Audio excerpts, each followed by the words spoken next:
All right, it's 7 p.m., so I am going to call this meeting to order. Good evening, everyone. This is a regular meeting of the Ferndale Schools Board of Education held on Monday, June 15th, 2026. Our meeting is being video recorded and will be posted on the Ferndale Schools YouTube channel. All meetings in the Ferndale Schools are held in public in compliance with the Open Meetings Act. Printed documents discussed in tonight's meeting are available to the public upon request, with the exception of any information protected by student or employee privacy rights. Board meeting information is posted on our website at www.ferndaleschools.org. If you do not have internet access and need information, please contact the board offices at 248-586-8652 by Thursday of the week prior to the meeting, and district staff will do their best to work. With that, Ms. Shepherd, let's get roll call. Get underway. All right. Here. Here. Kaiser. Here. Newman. Here. Dr. Turner. Here. President Delapert. Here. All right. Item 1.2, approval of the agenda. After looking at the agenda, does anyone have any comments? I would like to move item 6, public comment, up to item 3. And then move item 4, superintendent's update, up to item 4. And then move item 9.1, request to approve the resolution certifying ballot language to action items, now being 8.1. And to remove action item 8.7, request to approve a new board member as the alternate designee for the West Michigan Health Insurance Pool. Okay, so the new order at the top will be legislative update and public comment, superintendent update, and budget. Any issues with any of those moves? 2, 3. Okay, great. We'll make those changes to the agenda. I got you. Oh, wait, there was one more thing. You said something about a resolution? Item 8.7, action item on the back, request to approve new board member. Yeah, no, the one before that. It was the ballot language. Ballot language, moving that to an action item. There was no resolution. Is it oh, I see it. Consent 7-9, move it to 8-1. Correct. Got it. We'll do a formal. Yep. All right.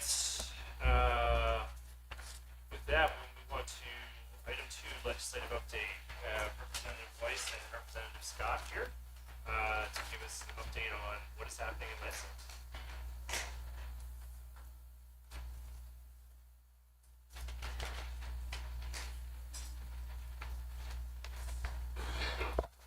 Good evening, everybody. Thank you for having us here tonight. I'm State Representative Helena Scott, and I represent the 8th House District, which includes Northwest Detroit, Pleasant Ridge, and also Ferndale. There are several big things happening that will impact the education in Lansing right now, and we're here to kind of reveal some of those things. But the main thing that you need to know, what needs to get done before the end of the month, is our state budget. There's a statutory deadline that the legislature must pass by July 1st. This deadline does not have any penalties for missing it, though. But however, last year the legislature blew past that deadline and did not have a final budget agreement until early October. And we're hoping that that's not going to be the case again this year. The July 1st deadline matters because without a budget completed by the time that schools and local government are left in limbo on what their budgets will be for the next year. This makes staffing, programming decisions very difficult, if not impossible. There may be a new program that requires implementation time during the summer, but if the budget is not passed by July 1st, then that will not be possible. There will be a program from a previous budget that school districts are depending on for the next school year and have already built into their plan. But if the budget is not passed on time, that program is not renewed. Districts can be left high and dry on really trying to figure out how to fund it. So to try and create pressure, this is what we want to do. We want to create pressure for the speaker to complete the budget on time. My colleagues, Rep. Weiss and I, and others in the Dem caucus, and also the Detroit caucus, we held a press conference today at AFT Michigan with several education leaders earlier today. We're hopeful that this will work with the continued outreach from all corners of our state about the importance of completing the budget on time. We sincerely hope that that will have an impact. I also hope that this process this year is much more transparent than it was last year, especially because we're in the minority. We often are not given much time to review the budget, the final budget, before being asked to vote on them. If we are given a few hours and if only the ones only have a small amount of time to vote on them, the general public often receives little to no information before these votes occur. This lack of transparency in the process creates confusion and can lead to technical errors in the budget. And as you can imagine, we don't want any errors in the budget, right? No matter who is in charge in Lansing, transparency and public input should be a pillar for what we do as state legislators. I will now pass it over to my colleague, Representative Regina Weiss, who will talk a little bit more about what we're fighting for included in this year's budget. Thank you, Rep. Scott. And thank you all so much for having us here today. I am Representative Regina Weiss. I represent Michigan's 5th House District, which includes the communities of Oak Park, Royal Oak Township, and Northwest Detroit.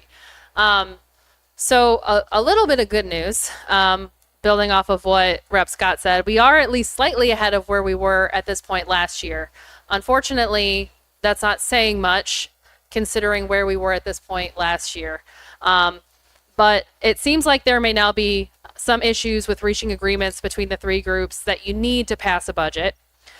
We have seen budget proposals, and we weren't at this point last year. We have now seen budget proposals from both the House, Senate, and also the governor, but there has not been an agreement yet between the three on the best ways to compromise on all of those proposals.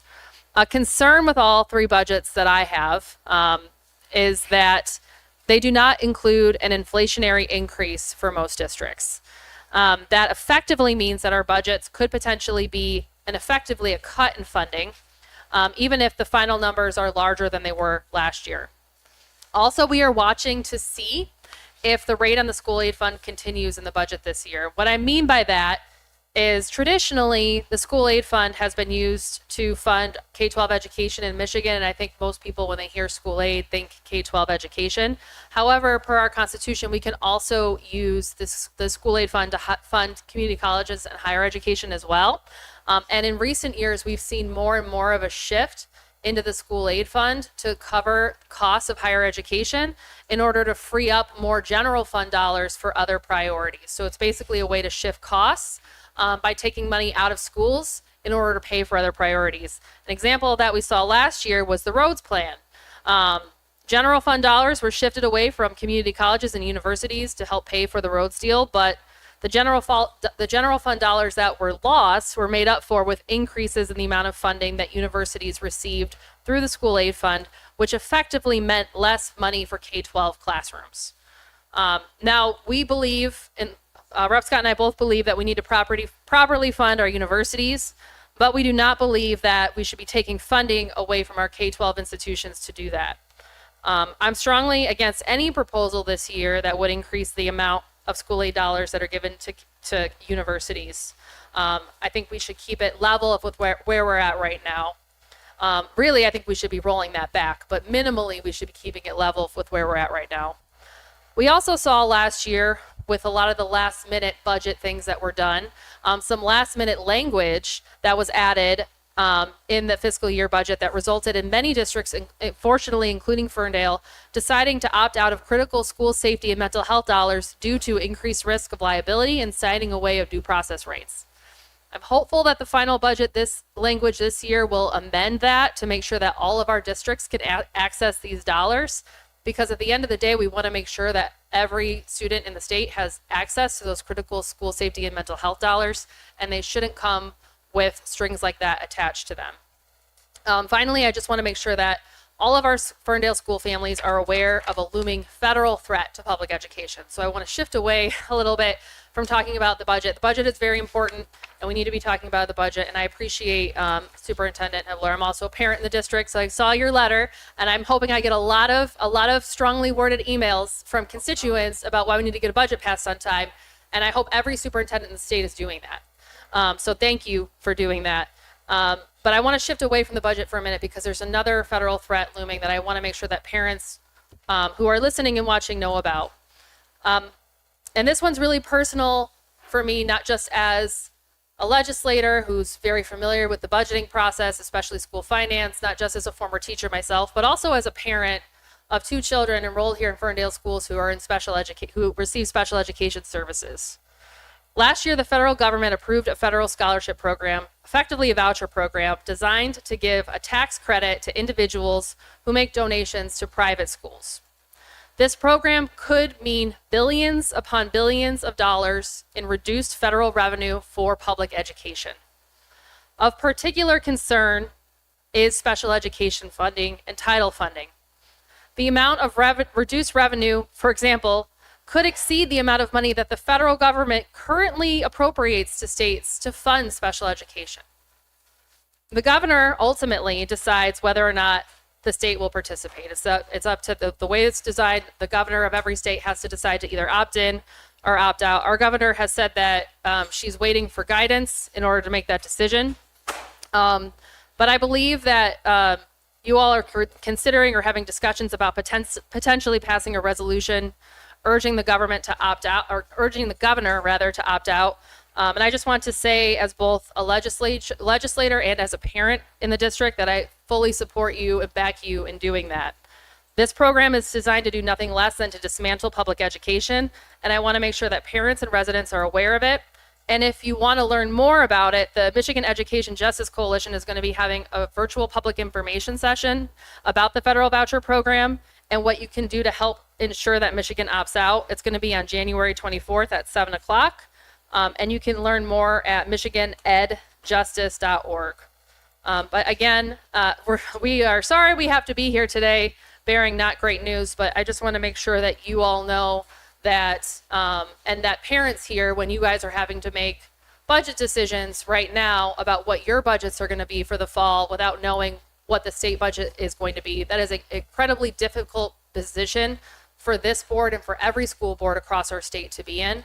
And we are doing everything in our power to try to push things along and get things done. But unfortunately, we have one man who's the speaker, Matt Hall, who has said publicly as of last week that he doesn't intend on necessarily even getting a budget done before November this year. And unfortunately, as the Speaker of the House, he has the power to do that. So we are going to be doing everything in our power to try to hold him accountable, and we encourage everyone to do the same and to reach out to their legislators and to urge them to get a budget done on time. And there are questions, we'd be happy to answer questions. Representative Weiss, just before questions, can you clarify the date of the MEJC? Yes, it is June 24th at 7 o'clock. Thank you. Any questions for Representative Scott, Representative Weiss? Thanks for coming out. Thanks for fighting for the things that I was going to ask you about. So, great. And yeah, really appreciate everything you do. We have a superhuman over there. It was awesome last year for the budget and making sure it all works. But I would love to not put her through this again, as well as everybody else in the state who has to deal with not knowing how much money we're actually going to have.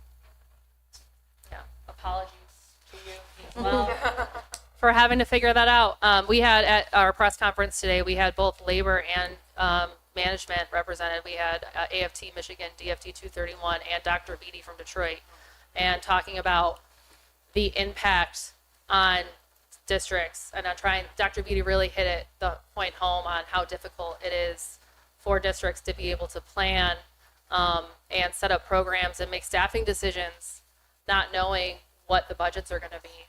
And last year, unfortunately, the final budget was very different than the governor's budget, the Senate's budget, and the executive budget. So even when districts were doing the right thing, they still got blindsided by a lot of the things that were in that final version of the budget. So I understand how stressful that is. And I just want to say that we very much appreciate the work that you do, and we're going to continue fighting to try to push to get that budget, a good budget, done by July 1st. If I could, there's just, I think 3 things I'd like to say. So sorry, I'll try to keep it tight. So the first thing is, I think it's important that the community understands specifically around the 31AA mental health and safety legislation. As mentioned, our community did decide to opt out of those funds, and I just want to name the impact that that has. So that was about, we still received what our allocation would have been. That would have been an additional $1 million, literally, $1 million that we would have been able to invest in mental health supports as well as safety. As a result of not having those funds, there were reductions that had to be made last year to several staff members as a result because of that grant going away for us because we had to opt out of that. So that's the first thing. Oh, and then also, right now, as it stands in the Senate proposal, the Senate has worked great with Wayne Risa, from my understanding, and have completely adopted revised language for 31AA. And as it is written in the Senate proposal, it is exactly what we need for it to be. So, for those of you that are writing those strongly worded emails, you may have not done it yet, but you will. Make sure you include the Senate proposal for the 31AA funds is what we need to ensure that is adopted. So that's number one. I also want to make sure the community understands that another area of Ferndale specific impact as a result of us not having a budget on time. We have had a 24-25, we received 23G funding for our after school tutoring. We use those funds to provide supports, additional intervention, and academic support to our students. All of our educators in the room, our principals are here, can attest to how powerful that experience was. And unfortunately, we were not able to have after school tutoring last school year as a result of those funds being going away for us, or not having the budget on time. We didn't start that after school tutoring well into this calendar year as a result of not having those funds. So again, as you're preparing those strongly worded messages, I need for the community to understand the direct impact that it has had on us. We do not know just yet the exact impact that it will have to our achievement scores, but I would imagine that there is some impact. 100%. It is very, very, very serious. It is essentially, if we don't have a July 1 budget, we are gambling for the entire summer until we get that. And as the board has fiduciary responsibilities and fiscal responsibilities, it puts everyone in a very difficult position. So please, if you didn't read my email where I gave a prompt that you can send to your legislators, I urge you, everyone watching, everyone here in this room, I urge you, your voice matters. Please send the message. Send the message, it matters. Okay. Can I just add one more thing to that Absolutely. really quick? I think a lot of times people think like we probably, if you're a parent in Ferndale, one of us probably represents you more than likely. And I think a lot of times people think, well, my rep's already with me, I don't need to contact them. We still encourage you to contact us, because even if we're out there every day fighting for it, we need to hear from you, because it gives us more ammunition when we come to the fight to say, I have 300 parents that sent me letters about this in my district that care about this issue, that are worried about their kids and worried about their kids being able to achieve, because that the example you just gave was a great example. Their after school tutoring program got canceled because we didn't get a budget done on time last year. That helps us be able to talk to our colleagues and give them more information. And hopefully, again, that's happening all across the state. So every rep in the state is hearing it from their community. And then as far as the federal piece that you touched on, really appreciate you acknowledging that as well. Also want to give a direct story about federal funding and the impact that a late budget from them as well had on Ferndale schools. So once we received the budget in October, what we realized is that adult education funding for Ferndale schools have been cut by $300,000. $300,000. During my update, you'll hear from Miss Lee, who is here, who's one of our graduates, adult graduates from our Tri-County Educational Center program. So you can see how adult ed and adult funding is critical to all of our students, all of them, and they should not be sacrificed because of poor. I'm going to try to stay professional in what I'm about to say, but it shouldn't happen. Is what it shouldn't do. So if you have a chance to stay to hear Ms. Lee's story, I would encourage you to do so. But it is powerful and necessary. So another piece, just giving everyone talking points as you prepare your email messages or phone calls. They have staff that can accept phone calls. And I'm going to stop talking now because I can go on and on and on about this. But just I'm very, very appreciative. Both of you have been great supports of Ferndale schools. I'm sure you could be a lot of places right now, but you're here to give us information. And you're really very, very appreciative. Thank you for your support. Thank you. Thank you, everyone. Sorry. Okay, we are going to move to revise item 3, public comment. So this is the time for public participation in the meeting. The Board of Education intends for the public to have many opportunities to address the board and administration of their school district. These include email, phone calls, face-to-face meetings, community gatherings, public hearings, and other public meetings. We welcome individual and group input into the important issues that confront our schools. As noted at the top of the agenda, this is a meeting of the school board open to the public. We want to provide fair and impartial guidelines for participation as required by the Open Meetings Act, and to encourage transparency and equal treatment for everyone in attendance. We also recognize that an effective meeting facilitates better decisions and promotes openness by allowing more people to stay for the full length of the meeting. To meet these goals, please note the following. We ask that you identify yourself and list contact information on a comment sheet to help administrators follow up with you on your comment. If you don't wish to do so in writing, please identify yourself at the podium, and if you need a response, please provide contact information with an administrator after the meeting. I will call the people who have completed comment sheets first. Each person will have one opportunity to address the board for up to 3 minutes. Comments or questions should be directed to the board president. The Secretary Newman, will raise her hand when your time is within a few seconds of expiring. This period of public comments is for both non-agenda items and issues that are on the agenda. Public comments will end at the close of this part of the agenda. In the event that the number of people wishing to comment requires longer than 30 minutes, public comment will be temporarily postponed after 30 minutes, and time will be added to the end of the meeting for those who did not get a chance to speak. Complaints about staff should be made outside of board meetings and should follow the applicable board policy. Please contact the superintendent's office if you have any questions regarding this item. The board cannot respond to complaints about employees of the public. This is meant to promote fairness to the staff person and the complainant. Ferndale Public Schools community acts with great civility toward one another. Please help us maintain that tradition during public comment. I have one form for comment from Trina Taco. All right, it's the only paper comment. Anyone else here for public comment? Could you give that to Ms. Shepherd, please? Thank you.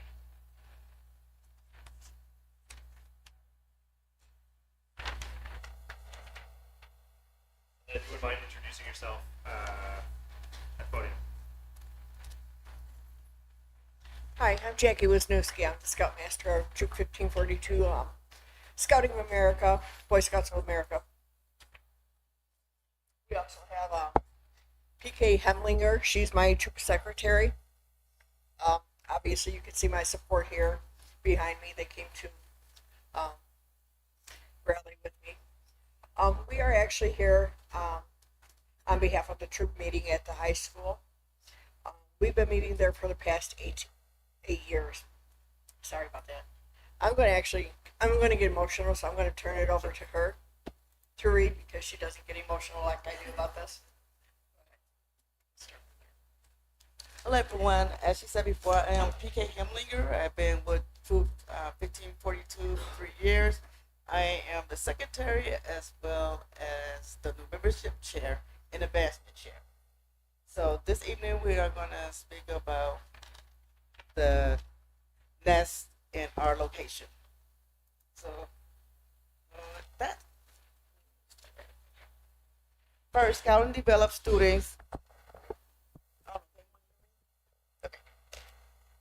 Through their scouting program, young people learn responsibility, teamwork, citizenship, service, outdoor skills, and leadership. These are the same qualities that school work hard to instill in their students every day. Meeting at the high school provide our scouts with a welcoming, central location and age-appropriate environment. It reinforces the connection between academic achievement, community involvement, and personal growth. Many of our scouts look up to the high school setting as a place where they will continue to learn and lead. Second, our troop contribute positively to the school community. Scouts participate in service project, volunteer activities, and community improvement efforts that reflect positively on Ferndale schools. The troop helps build engaged citizens who give back to their community and represent Ferndale with pride. The success of our program can be seen in the young people who have come through our troop. During my time in scouting, Eagle Scout Jacob Trains, David Trains, Jacob Kingner, and Steve Wazowski have demonstrated the highest level of achievement in scouting. I'd also like to recognize, I'm going to take over here for a minute, other scouts and current scouts in the troop. Trevor Landry, Truman Nagy, Evan Iverson, Quentin Latash, Max Decius. We also have Parker Radovic, Oliver Cook. We do have Jeremiah. These are just some examples of why we meet at Ferndale High School and why we want to continue meeting there. Okay. So we just, I guess there's a little bit of things going on that they want to send us to the elementary school. We're not sure why. That's all we know. We don't know why, and it's not feasible for the troop to with our high school students and middle school students. So yeah. So we just want to bring it to the board's attention that we want to continue meeting at the high school. With our partnership, and we want to keep it remaining that way. Thank you all for coming out. I know you have more conversations with the administration, so Absolutely. really appreciate you all coming out and being such a part of this meeting. Thank you. Do we have any additional public comment? All right, so now we are going to close public comment and now revise item 4, which is still superintendent. Good evening. So I would like to begin. I already kind of gave a touch point to this, but this evening we have a guest here who gave such a memorable and dynamic speech at our Tri-County Educational Center graduation. If you were not there, you missed a treat. If I could, before I ask her to come forward for acknowledgement, I would like to read just a bit about Miss Darlene Lee, and in a piece that she wrote explaining her journey and why, again, adult education funding, our Tri-County Educational Center program is so important. So it reads, my name is Darlene Lee. I was born on May 23rd, 1957, to Jewel and Ruth Patterson. There were 8 children in my family, 4 boys and 4 girls. I was the 6th oldest with 2 siblings younger than me. I'm just going to do a piece of it. At the age of 15, I had my first child. I believe I knew more than the teachers, so I dropped out of school in 1975. There was a lot of life that happened in between there, but I'll get to the, she said I've had 4 heart attacks and was placed on life support. I spent an entire year in the hospital and became my second home. In 2023, I contracted a bone disease that resulted in the amputation of my left big toe. Throughout it all, my children and my grandchildren were there for me, helping me and giving me the moral support I needed from 2022 through 2025. Through everything I have been through, I told myself that I wanted my high school diploma. I wanted to show up for my grandchildren that you are never too old to accomplish what you set out to do. And at 68 years old, I went back to school to earn my diploma, working through illnesses that were often out of my control. My future plans are to continue walking in faith and focusing on my health, my family, and my personal growth. I want to spend quality time with my children and grandchildren and continue encouraging them in their education and dreams. I hope my journey inspires others to never give up on themselves, no matter their age or the obstacles that they face. So, Ms. Lee, please know that you have inspired us all. And we absolutely had to give you acknowledgement at the board table beyond just you speaking at graduation, because you truly did, I feel, changed after hearing your story. I was very grateful that we had a piece in your story. So if you wouldn't mind coming forward and receiving this acknowledgement, we would be greatly appreciated.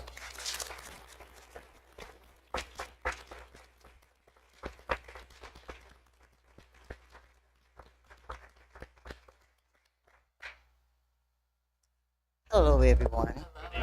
Can you hear me? Yes. Can you hear me now? No. Yes. I'm grateful for accomplishing what I did. I mean, I went through hell, for 4 years, and I made it. I made it. Yes. With the grace of God, my family, they helped me tremendously, and I can't say no more. My husband was there from day one, and I'm proud of You myself. should be. I am proud of myself. Something that my babies can look back and say, this is what my grandma did. What my great grandma did. So I'm happy. I'm happy. 21 grandbabies, 8 great grandbabies.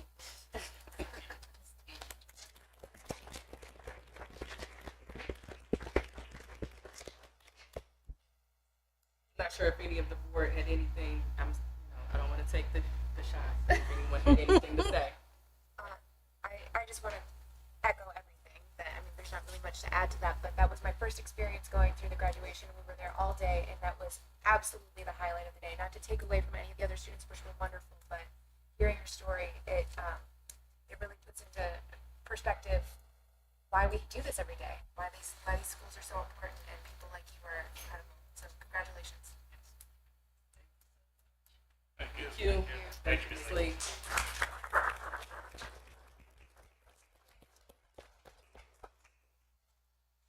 Okay.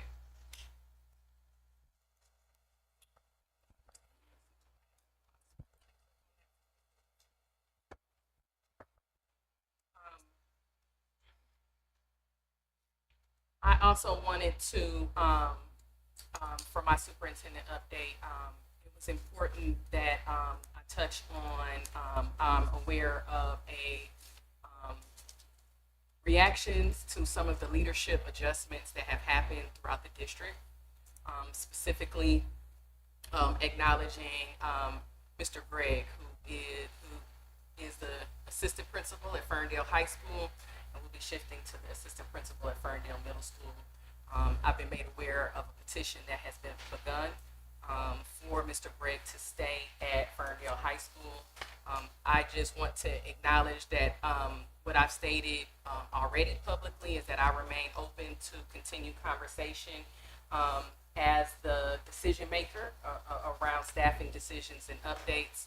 I am more than happy to discuss why those decisions happen, should there be concerns, but just wanted to make sure that I said in another public forum that if there are questions, reservations, or a better understanding that is required about some of those shifts, I remain open to accepting those conversations. I just wanted to acknowledge that. And then finally,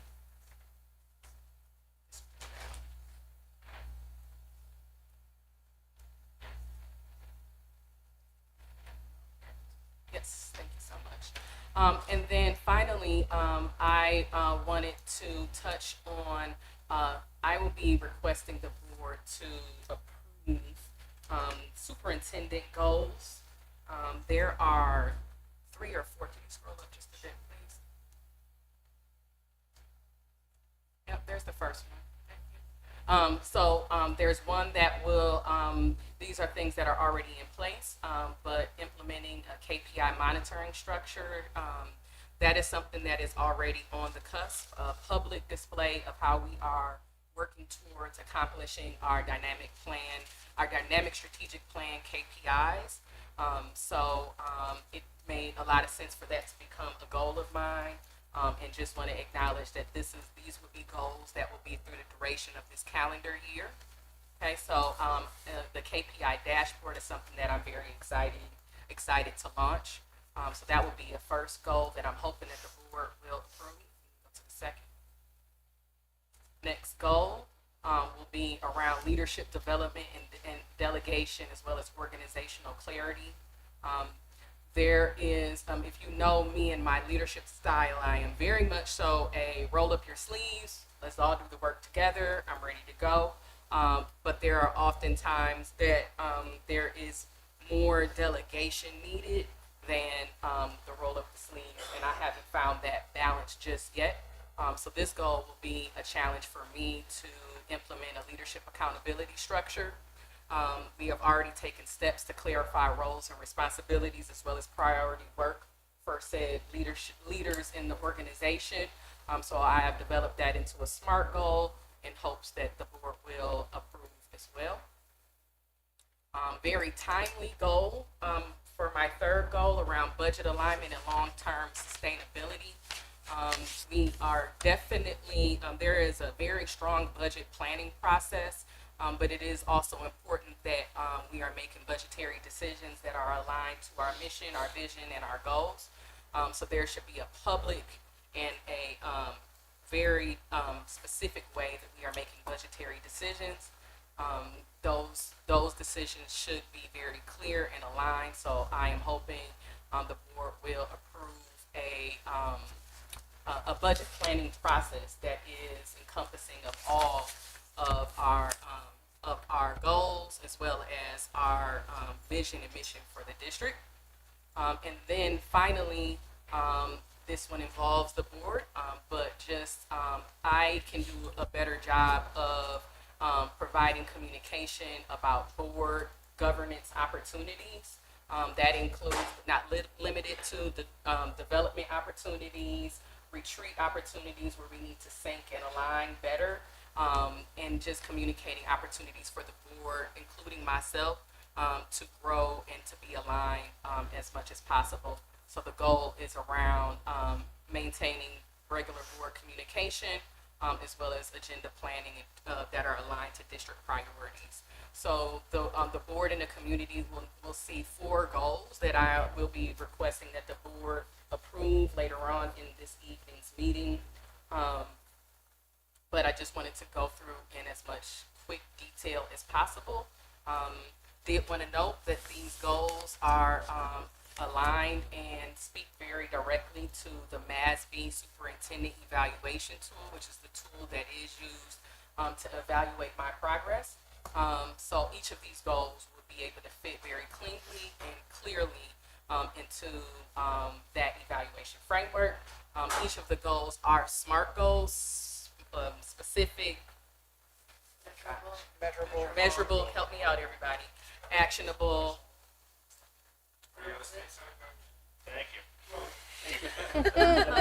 Right, thank you. So they are all SMART goals. So you can see that the way that they are written, they will be able to be monitored and provide support around and feedback around each of these goals. I also included evidence options for each of the goals. That's not limited to those being the only places, the only ways that I can provide evidence, but that was included in my write-up as well. I also included in my board packet, which will be able to be public shortly, but an evaluation calendar that goes from June 26th up until December, which is when my full evaluation needs to be completed by statutory law. And then there are a number of next steps should the board decide to approve these goals as written. So just a very high level overview. I'm very happy to answer any questions the board might have about said goals. Any questions for Superintendent?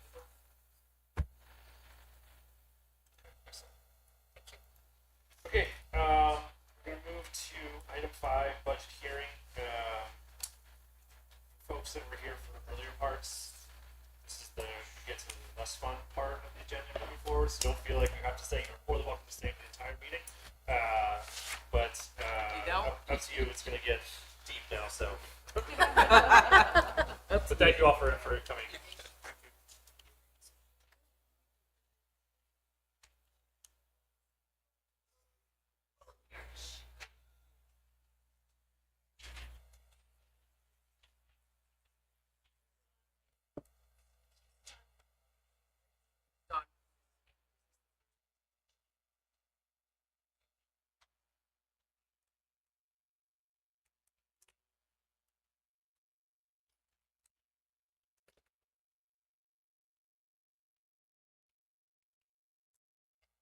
Good evening. This is the presentation for the 26-27 original budget. We discussed this extensively at the June 1st committee of the meeting. The first page is budget assumptions. So the 26-27 budget is based on these assumptions. So we're using a student enrollment of 3,100 FTE. We're using a blended membership of 90-10. The state foundation allowance increase of 250 per pupil to 10,300. MIPSR's stabilization rate is going to be 13.51. And also just reductions in SNAP benefits could reduce the number of families qualifying for free reduced benefits. And there could be possible title funding reduction. For expenditures, we're keeping other special pay at 75,000. Unemployment's 25,000, an increase of 3% to the legislative hard cap. Retirement rates budgeted at 27.51. MIPSR stabilization rate is 13.51. The custodial expenditures are budgeted with a $62,000 increase. Additional staff is 3, and only step increases were included in this budget, no raises. And also, gas remained the same while electricity increased 27%. The next page is changes. We're increasing one art teacher at upper. We're going to increase one third grade teacher at upper, one resource room teacher at lower, and we're going to increase a science teacher at the Ferndale High School. This is a repeat posting because we couldn't fill it from last year. There's going to be one staff reduced through attrition. Possible changes, these are not in the original budget. Possible special education staff, additional staff depending on caseloads. New principal elementary, possible contract bargaining agreement changes because no changes were in this budget because no contracts were settled at the time this was prepared.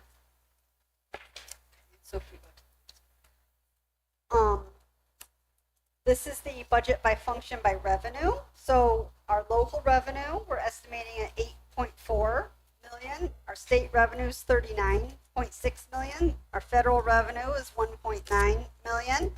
And the interdistrict other is 3.4 million for a total revenue of 53.4 million. And then the budget by function by expenditures. Total instruction is budgeted at 32.2 million. Total support services is budgeted at 23.1 million. And total expenditures is budgeted at 56.5 million. Which is, this will come out to, we'll have excess expenditures over revenue of about $3 million.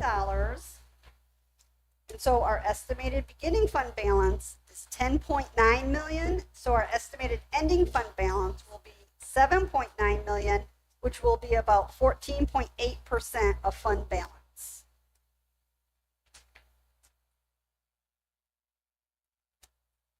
So the next pages are the primary changes from the prior year budget, which tax revenue is increased, 335,000. In the state revenue section, It's a decrease in NIPSR's 148G healthcare offset is decreasing 292,000. There's a decrease in the state prior year adjustments of 559,000. That was one-time funding. Decrease in the 97B clean bus grant. That was 1.7 million. That was one-time funding. The decrease in 31AA safety mental health grant was 445,000. Decrease in 27L educator compensation grant was 453,000. Decrease in 31A carryover funds was 224,000, and a decrease in 23G back on track and 35M prior year early lit was 121,000. Now, what increased was GSRP, which increased by 383,000. The 21H partnership grant was 278,000. There was an increase in 51C Headley special education funding of 215,000. An increase in 22B, 22A funding and or property tax, and then an increase in 67F FAFSA of 422,000. That is one-time funding, but there's no spend out date. The federal revenue is decreasing. The Head Start grant ended 6/30. The Drug Free Coalition grant ended 6/30. And then in the other section, there was an increase to PA-18 special ed funding. That comes from Oakland County. And there was a decrease in Medicaid funding, also from Oakland County. So on the next page, the primary changes from the prior year budget and expenditures. There was a decrease in fund balance payout, FEA fund balance payout. There's a decrease in expenditures due to the 27L educator compensation grant. That was one-time funding. There was an increase to special education center-based program cost of 210,000. Increase in FAFSA grant, 476,000. That's one-time funding. No spend out date. There is an increase in operations security, $360,000. That's recurring. Decrease in expenses of the clean bus energy grant of 1.78 million. That was one-time funding. Decrease in the Drug Free Coalition grant, 130,000. And our health insurance increased roughly 385,000. And also there are steps included in this budget, but there's no other increases due to contract expiration of the FEA, FAES, AFEA, and AFCME, and ASFA. Now these could be potential budget adjustments in the 26-27 year.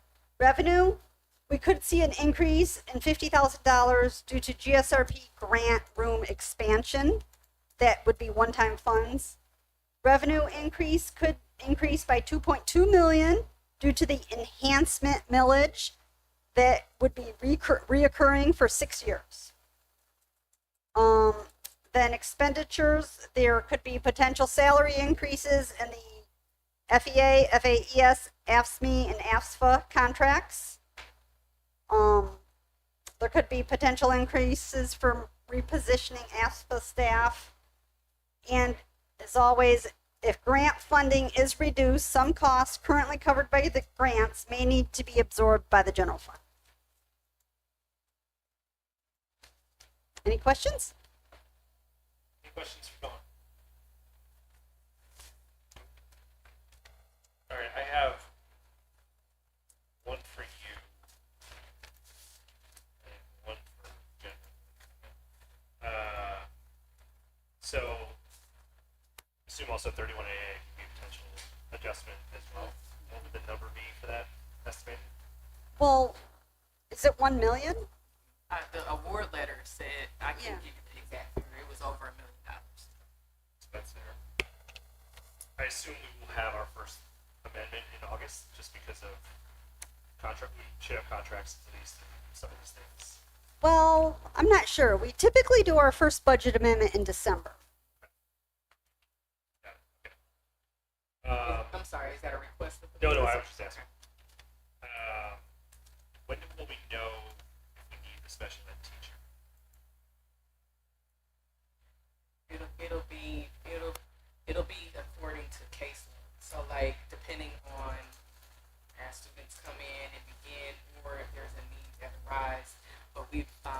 done something different this year with our budgeting, and we assume that we want to make sure it's there because we assume that we will have to increase as a result because we have year over year previously. So this time we wanted to make sure that it was already in the budget. And then you've now done multiple presentations on the village. I think it would be good as a education of just generally how we would expect to spend that dollars, Absolutely. not down to the T, but just be able to start to communicate that. Absolutely. I think that was the question that came up. Let's Okay. go into the question. Sure. Here, so 100%. I'll just name that because so much right now we know that a good chunk of those funds will likely go towards staff retention, et cetera, et cetera. I just want the board and the community to understand that we need to negotiate some parts of it, but we can definitely have at least some specifics to what it could look like. I do think that we have a little bit more direction, especially as we progress through negotiations. So we're happy to do that. excellent. All right, thank you, Don. Thanks, Don. All right, you're on revised item 6, presentation of building elementary triennial presentations. Ms. Keith and Ms. Jeffrey.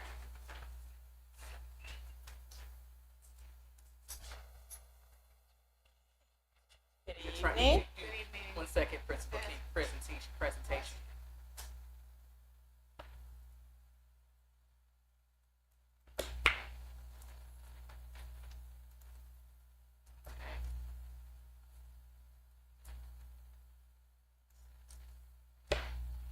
Just want to point out that first picture was taken on the last day of school, and that is a representative from every class. We did a special thing last year, as our first year at the new building, and so we did a little special thing this year. So that's all those little cuties from everyone's class.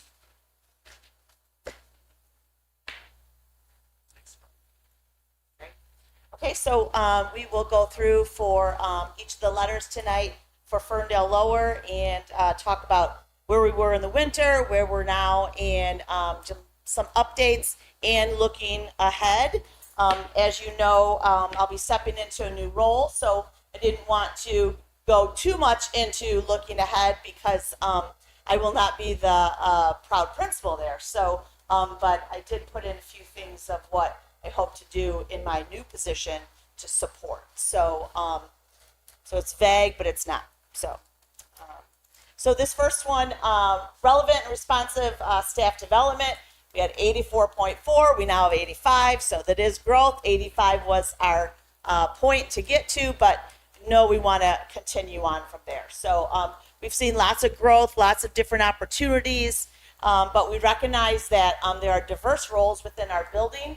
So I think that sometimes something that we've designed, professional development that we had, was not for everyone. So we want to make sure that we're really thinking about that as we're designing and planning so that a PLC meeting does hit everyone, not just the teachers or the essential teachers. So at the end of the year, the leadership team and I engaged in some intentional reflection and planning about PD, talking about what our needs were across the building. And so we want to utilize each other so that we can all be learning. And being part of teaching and learning now, I think that planning ahead, aligning that will support all of that. It'll be meaningful, and we can work towards those key performance indicators with teaching and learning, and that we can increase that. Because I know that people that were taking that survey, and they just sat through something that maybe wasn't directly aligned to them, that may have been taking it down a little bit. So we aim to support everyone in the new role that I'm going to have. Engage and empower students. So we have the survey that we do twice a year. We had 94 in the fall. We did have 1% increase, but we also had more students. So I feel like we really did grow with that. But it's at the heart of who we are, what we do. placing students first always. So our highlights that I've shared before, camp, concerts, relationships, family nights, empowerment, all of that. But here's some quotes at the bottom that I was able to gather 2 weeks ago. It's very welcoming. Our school family accepts everyone. I like that we share together. Our school family is kind. I like doing the Pledge of Allegiance together. At first I thought, oh man, do I have to put that one in there? Does it really speak to this? And then I thought it does, because I do the Pledge of Allegiance on a video every day. They see me, they know me, I'm present, and I think that I'm able to encourage them and engage and empower students that way. So I was glad that he said it. Aligning instructional vision. So the KPI for this is the iReady benchmark. I just want to make sure that we all know that all students take the math for iReady, but only second grade students take the reading for iReady. So when you look at the top, those percentages might not seem so great, but let me point out the great things about it, and then we have some visuals to share. So second grade reading and first grade math were in the top quadrant. So high performance and high growth for both of those. That top quadrant is where you want to be, and they were way up there. So reading growth was 40% of students that met their stretch growth, and that's 10% above the national average. And then 121% of median growth, and 100% is expected. So all of that is beyond what was expected. 61% of tested students for that made typical growth. The math growth, 97% median typical progress to typical growth. 100% is the goal. 97, pretty close. We'll keep working on that. 26% met their stretch growth, and 43% of those in first grade. We know that first grade has so much to learn. It's huge in first grade. And then we have 67% of first and second grade students moved placement. So they went up that level, and that's what we want. Wherever they're at, we're going to take them where they're at, and we're going to move them up, no matter how low or how high. And then the big celebration is at the beginning of the year, 15% of students were at risk. At the end of the year, we had 4% in that top tier. And that's what I really want to show you on the next slides. And I know you're not going to be able to see all of those numbers, but you'll be able to see the colors. So on the left, and I'm a visual learner, so this speaks to me. So on the left is the beginning of the year. On the right is, left is winter, right is spring. So you can see if you look at the top, you have a 53, 58%. And then on the right, you have that 97%. So you see that growth from winter to spring. And then what else you can see is that you can see how the green, the yellow, and the red on the top left is, and then how it gets better. The whole idea is to create that foundation and get that foundation really solid. So when you look at the left on the bottom, you see that green, not so big. But when you go over to the next part, that's what we flip the triangle. We want the bottom big, solid, ready to go. We want the middle part to be, call that tier 2. We want that to be less, and then we want the top to be even smaller than that. So we have 4% on that top. If you look on the bottom, and this is all math, if you look on the bottom, you see that we do not have any of the red at risk for kindergarten. You have a very small percentage of 3 for first grade, and you have 11 for second grade. So making those movements, flipping that chart.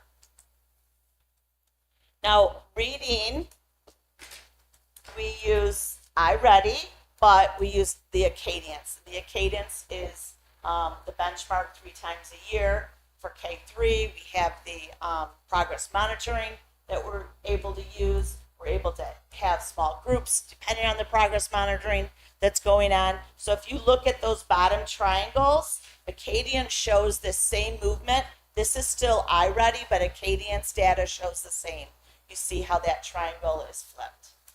that's what you want. So we've decreased gaps, we've taken students where they were, taken them up, and the at-risk has shrunk. It's exactly where you want to be and what you want to do. Next one, cultivating and collective pride. So this is about increasing that participation with the survey. Not so great. We had 35 parents participate in the spring last year, only 26 this year. Completing the survey tends to be a struggle. I don't know, I think there's so many soccer games and all of that stuff. Spring, we're outside playing, right? Which is what we want. We have seen in the past when we tie it to something, an event, a concert, we have higher results. This year it was only in a newsletter a few times. So I take ownership of that. The leadership team did brainstorm on best times and method to increase participation from all families. And I would say that my advice to the new principal is to work on that as well, with my support, obviously.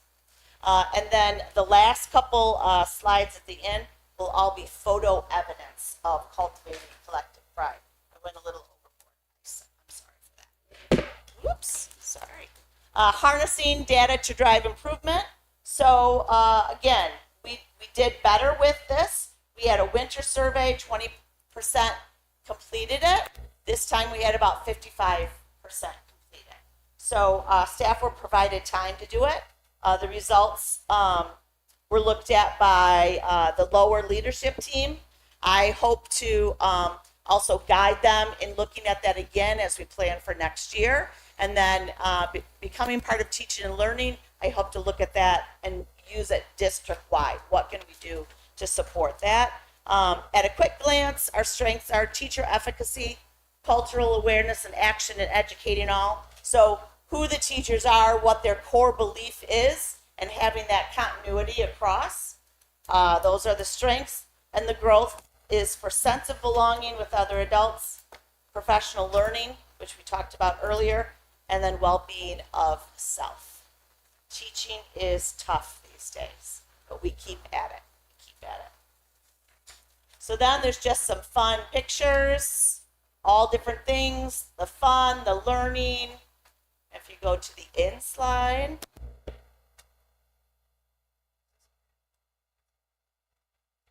That's just since I was here last time. And I had to pare it back. I do think that we give the survey at skate night. That would be better. It's something.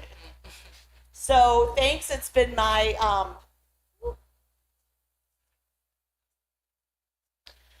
pleasure to be the principal at Ferndale Lower for 12 years. Been part of the school family for 29 here in Ferndale. I look forward to working alongside more stakeholders in new and different avenues of support, Ferndale schools, but I'm definitely going to miss the kids. So working how to figure that out. So thanks for your support. That's Lower. Before you have a seat, Principal Keith, I'm sorry. Yeah, any questions about? I think I've wrecked this. Yeah, it comes off.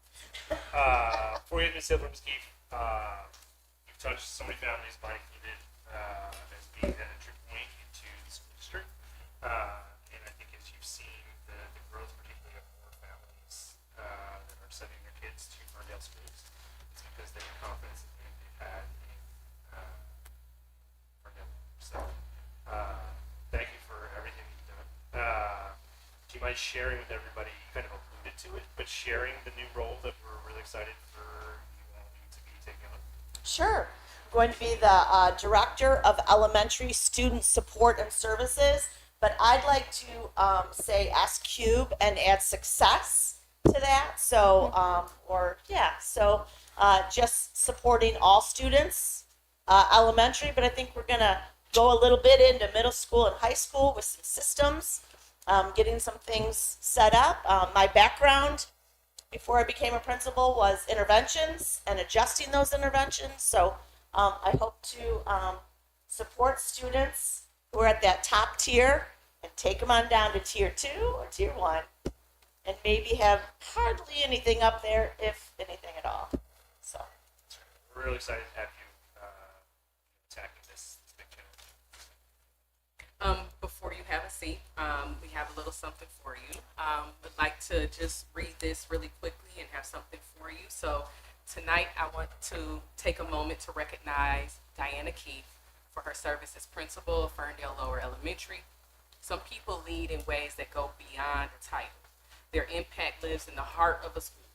It lives in the children they have loved, the staff they have supported, the families they have reassured, and the many moments where they simply kept showing up.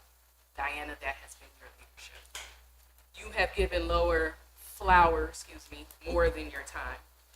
You have given your heart, you've given your steadiness, you've given your care.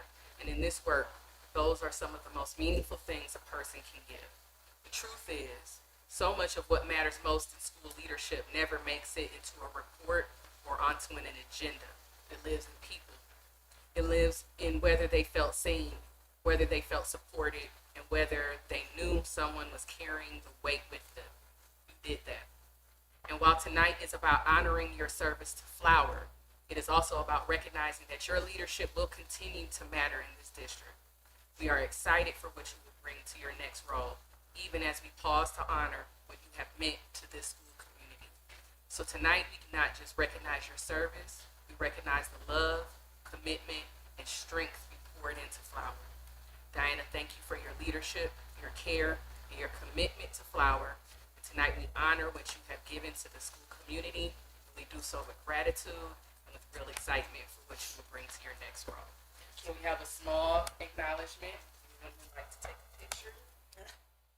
Recognizing Diana Key, Principal Flower.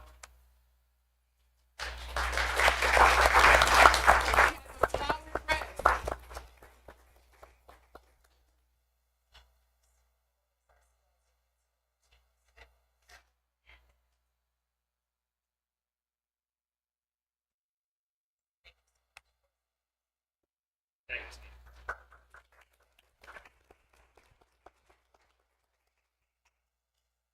Jeffrey, now you're up after that. Sorry. Good evening. Evening.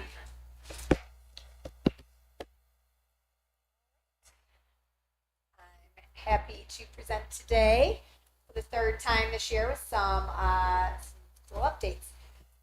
So in our R of Reach, our relevant and responsive staff development, Flower, we did meet the KPI already with 85%, and I know we actually do have quite good participation in those surveys every month. And I think a big celebration this year in winter, I talked a little bit about the Flex PD, where we had staff presenting things that they had learned or conferences they had gone to. So I think overall across the year, we had a much better distribution of leadership, a shared leadership to staff members who are expert in their content area.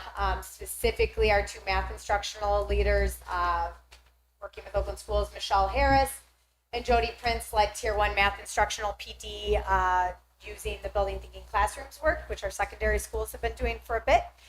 We had a enthusiastic group of 7 teachers last summer willing to do a book study on the first 9 chapters, led by Michelle Harris, who was well versed in it. Then we sent a number of staff to the PD this summer, and they're going again this coming summer.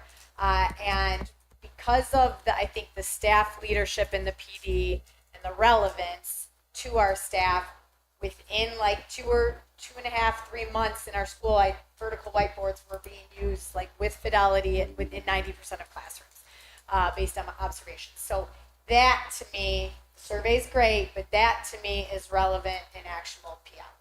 Very specific PL on a very serious need. You'll see in our data, it's still a very serious need, these math scores.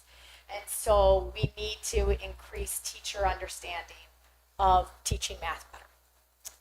And so this was our focus. I could tell you this is going to look the same next year. It's going to be the same. We're like staying the course because it is starting to make a difference. And then we also, we did a book study this year. One of the things I did, never been able to finish a book study in 1 year, ever. And so I went around of applause because we did the Power of Moments, Chip and Dan Heath, which really just anchored every 2-hour staff meeting, which is where all of our paras, all of our teachers, all of our special ed teachers, all of our essentials teachers, music, Spanish, we're all getting the same message about what it means to work in this building. And that book was fantastic because our motto this year, we had strive was our one word, but our motto was every moment matters. You really pare down a school day, we do not have very minutes of instruction. Within a week, it's like 37 hours a week or something like that, and a lot of them are lunch. So when you're looking at that, how are you making every single moment in your classroom matter? And so that's what the book study was focused on. So next slide. Engaged and empowered students, increase the percentage. So we did go up a little bit from winter. 82% of our students reported that they feel like they belong at school as measured by our annual survey. This specifically our Black and Hispanic student groups had the highest ratings of feeling a sense of belonging in our school, which I think is a great testament to our whole child focus. Beyond our SEL focus, we also started passion projects. I think I talked briefly about them in the winter. This is where teachers chose a passion, kids could sign up, and on our half days to try and increase, it was an attendance initiative, but ended up being a school culture initiative in the end that contributed this. And then the kids got to mix together, 3rd, 4th, 5th, Montessori kids all together in different passions, roller skating, reading room, cooking clubs, tidy team. Did the windows. And so I think these were really cool because we've been trying for 10 years to really get the kids more mixed together, like when there were K-6 buildings. Not as easy when you have a smaller grade band. We do some cool buddy stuff with lower, but this really did help bring kids together around things they're passionate about. So the principals council, student council, and then the student surveys, 55% of kids said this was their favorite thing. So school improvement's working on refining it for next year. We'll do it 6 times, and the kids will actually get to switch their passion project halfway through the year. That was their number one survey feedback, was they want to do more than just fun, because they're very passionate. I also talked about in winter that there's clearly a cohort of students, like most of our students on the Panorama surveys, that were struggling to feel connected at school, were new to our school this year. We had, upon analysis, 71 new students to our district in my building this year. And that's massive. That's a 13 or 14% student change, right? So, Principal Jeffrey, I'm sorry. Also dig into that many started after the first day of school too. 22 started after January. So this survey data really does, that was really important when we're digging down, gosh, we focus so much, but it's because it takes time. It does take time to acclimate to new culture. And so one of the things our school improvement team will do this summer is a better onboarding process. We have an amazing staff member, our liaison, Mr. Holly, our communities and schools, student success advisor, Ms. Petway. So we're going to really focus on our new student cohort in the fall. How do we immediately get them, and passion projects, things like that will help. How do we immediately help them find an adult that can be their point person for those first 6 weeks? So, but I felt in the student responses, one of the best survey results we got was a new student, new 5th grader, which is even the hardest grade to move into. And we had many of those. And she said, it's just so calm here, and I just feel like I can learn. And that was just very powerful. And so now I think, how do we also then get them more into our groups and our clubs when they miss those opportunities, or, in 3rd and 4th grade or 2nd grade. All right, aligned instructional vision. So Ms. Keefe kind of went through, you can see the percentages. We've been working with TNL and Superintendent Hibbler. The KPI is a tough KPI to really have meaning for a building principal. We didn't really know it when we were creating it, but this is the 15%. Does that mean the kid's at 100%? Does it mean a 101%? What does that actually mean? So that's part of why Ms. Keefe and I also gave you some visuals to actually show the great movement over the course of the year. Overall, we had reading continues to be a bigger strength at our building, where math we're not seeing as much growth. 3rd and 4th grade students, some updates from winter. They remained in the top quartile, high growth and high performance as well in reading, which is what we want. And they were not there last year in the spring, so that was great to see. Reading growth, 30% of students met stretch growth, which is national average, with 108% median growth, when 100% is expected. We had a significant decline in math, so much like Ms. Keefe was talking about. While we didn't get to our math goals, we did have a really significant decline, specifically in third grade, in tier 3. So 39% of our students in third grade started in red, and then we were down to 16% by the end of third. And again, there were about, in that grade, 33 new students in third grade this year who were new to us. They've only had actually 6-7 months of 6-7 months of instruction. Sorry, I know it's over, but all right. And then reading, 56% of students move placement, and to me, even more impressively, when we know we're working on the math, we know we're not there at the proficiency level. So my big focus with the staff is where's the growth? 60% of our students did move placement in math. So next slide, very similar to Ms. Keefe's. You can look at it more in depth, and always, feel free to send me some questions. But we were around 77% in the winter, so we had great fall to winter growth. We were like 3/4 of a school year there in end of January. And then we got to 108% of median growth in the winter or the spring. What I'm happy about is the big bar on who's met stretch growth, typical growth, and stretch growth. What I think we still need to work on is I still have a cohort not getting typical growth. So unlike Ms. Keefe's really great data, you can see that like hers is like this on these bar graphs, and mine is like this. So we got to really keep working on the bottom percent in the red, the tier 3 and reading. Math, that actually looks better. And then our overall placement, what I again want to see, and again, this is a shout out to Flower. If you were not impressed by those data slides, you should have been, because if you look at the third grade, so you look at the bottom bar graphs, the third grade is 66% green, 15 at 19. 2 years later, so our fifth graders are kind of our last COVID kids, kindergarten COVID-y. They're at 36%, 18%, and much bigger 46% red, right? So that's two things. One, they still had that COVID impact. We know that it's going to be a 10, 11-year thing all the way through your high school data. But two, they didn't have the full letters and teacher training experience at the K2 level. When the K2 teachers working on their knowledge and science of reading and all of the work the literacy coach has done. Thank you for supporting literacy coach in this district. That is the change. So you could see that we are cycling that through, because hers is even more in the green to 1K, right? So this is very exciting for our district, and I think it's specifically in reading. And the tiers look much better, as you can see in the spring. I will also say, Camille and I talked quite a bit, and Tom Mays and I, my building starts M-STEP testing in April. So I want to be very clear that spring median is really February to April 15th, because then we test for 10 weeks. So iReady fifth graders, I would say their Acadiant shows that they're actually more like 60% proficient. I think they're just really tired by the time they take this test. But that's me. Okay, math. All right, math growth. 43% at the winter, so you can see that was 76% of reading. So we could see we were behind in January on that growth, but up to 74%. So we still had quite a lot of growth. My worry here always is because we stopped for M-STEP, so much M-STEP testing, not stop, but it gets, instruction's interrupted. We don't get through all the units I think we need to get through in math. So that's part of our spring problem. We're working on with ILTs figuring it out. What I'm proud of here in winter to spring is that big gap. So you could see the typical growth, the bar graphs now was like this in the winter and now is like this. So that means lots more kids met their typical growth or very close to typical growth, which is what we need.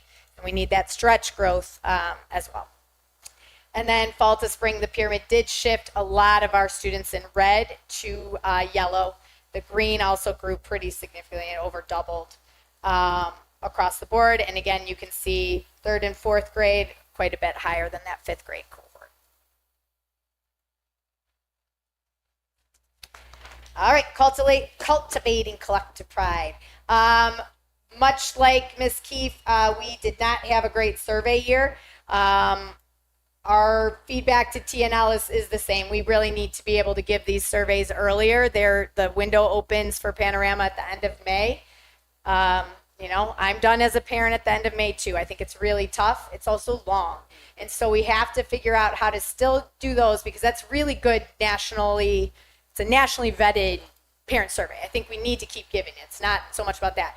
What I think we need to do, and so our plan this summer, is to provide more mini surveys at things like skate night on the skate night flyer. We did it we stole Miss Keefe's idea and did the concerts this year. And I had 88 responses on one on what kind of parent workshops do our families want to see from the district. Because I know the wellness committee, we're all trying to start working on bringing back a parent or family university. The number one thing they'd like to see is support in technology at home, by the way.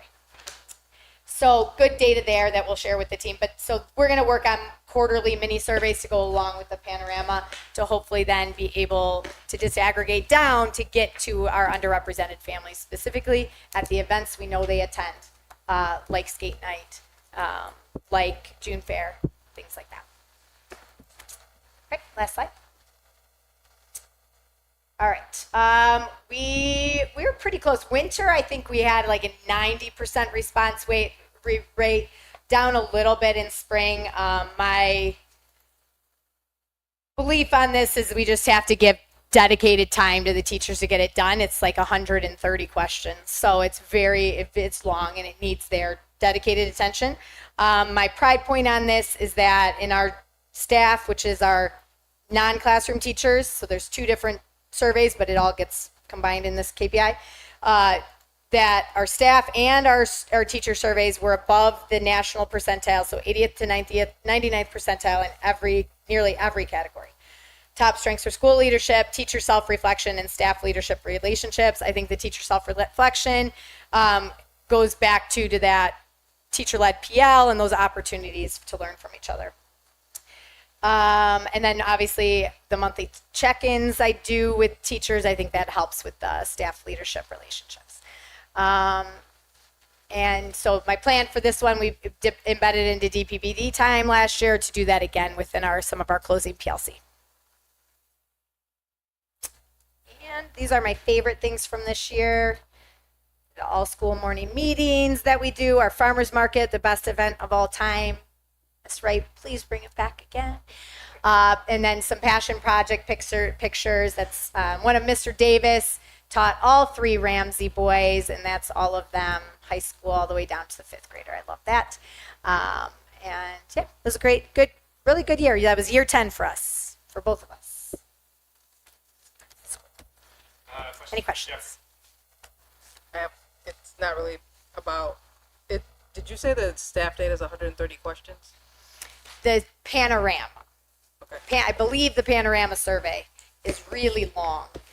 But one given time, we met the KPI. We were like over 90%. So, and it does for me, like I said, mini quarterly surveys, and then how do you do these it's like the triennial presentation, it takes a lot of time. Understood. But it does drill down really nicely. Like to say, this is a nationally vetted survey to say, oh, we're in the 80th to 99th percentile in 10, 12 categories. That does, that gives good feedback to me that we're doing something right on the staff culture level. I just, to that question, hope the cat is not out the bag, so time forgive me, but we will be, part of the KPI mentions a revision to said survey. So there are definitely, as Katie mentioned, like really powerful data that it gives us, but let's be honest, 130 is just a little, So beyond make sure they're not lying. We want to be thoughtful though about which ones we do reduce, and not just like quickly just focus on it being shorter, but that it is still meaningful. So I mentioned that to say that teaching and learning is taking on, I think that the KPI says we need to meet it by like 27, 28, but we want to get started on that this year. And I believe that Tawanya Robinson is going to be leading that effort in my speaking. Thank you. So we're getting started a bit early on it because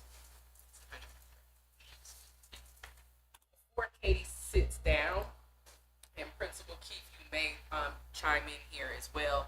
You spoke a little bit. This is. Think that this is a great opportunity to share a little bit with the board as well as the community some of the things that you've been noticing with our enrollment, and how you seem to continue to see progress academically. So essentially, this is your opportunity maybe to share with the board and the community what are some things that are really important for us to be considering as we make budgetary decisions as well as enrollment decisions that will be here for next year before you know it.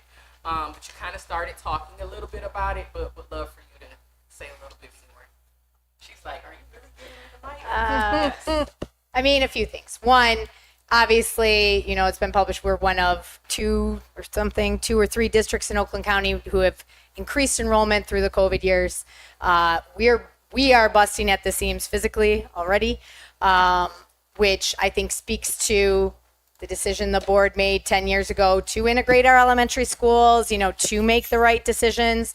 I think the decisions over the last several years, the hard decisions that have been made, do help keep families in the district. But what I've also noticed as I deep dive in the data, because I have an excellent 5th grade team, and I also have had attrition of staff over 10 years. Very little, but people do retire. They are allowed to. And the data always seems to drop in 5th grade. And some of that I think is social emotional, some I don't want to take tests anymore. I'm a preteen. And I've seen it in my own children. So I know, both personally and professionally. But then I really started to look wow, we really do shift in and out a large number of students. We have very solid, stable enrollment, but it's not the same kids. And so one of my soapboxes has been that and I think we're going to work on this together, TNL, but we need to really be tracking. Ernie Bauer, Sandra Dukey, you remember years and years ago, talked about Black student achievement in Ferndale and how if you were in Ferndale for a K-12 experience, you far out scored or whatever on the proficiency a typical Black student in Oakland County.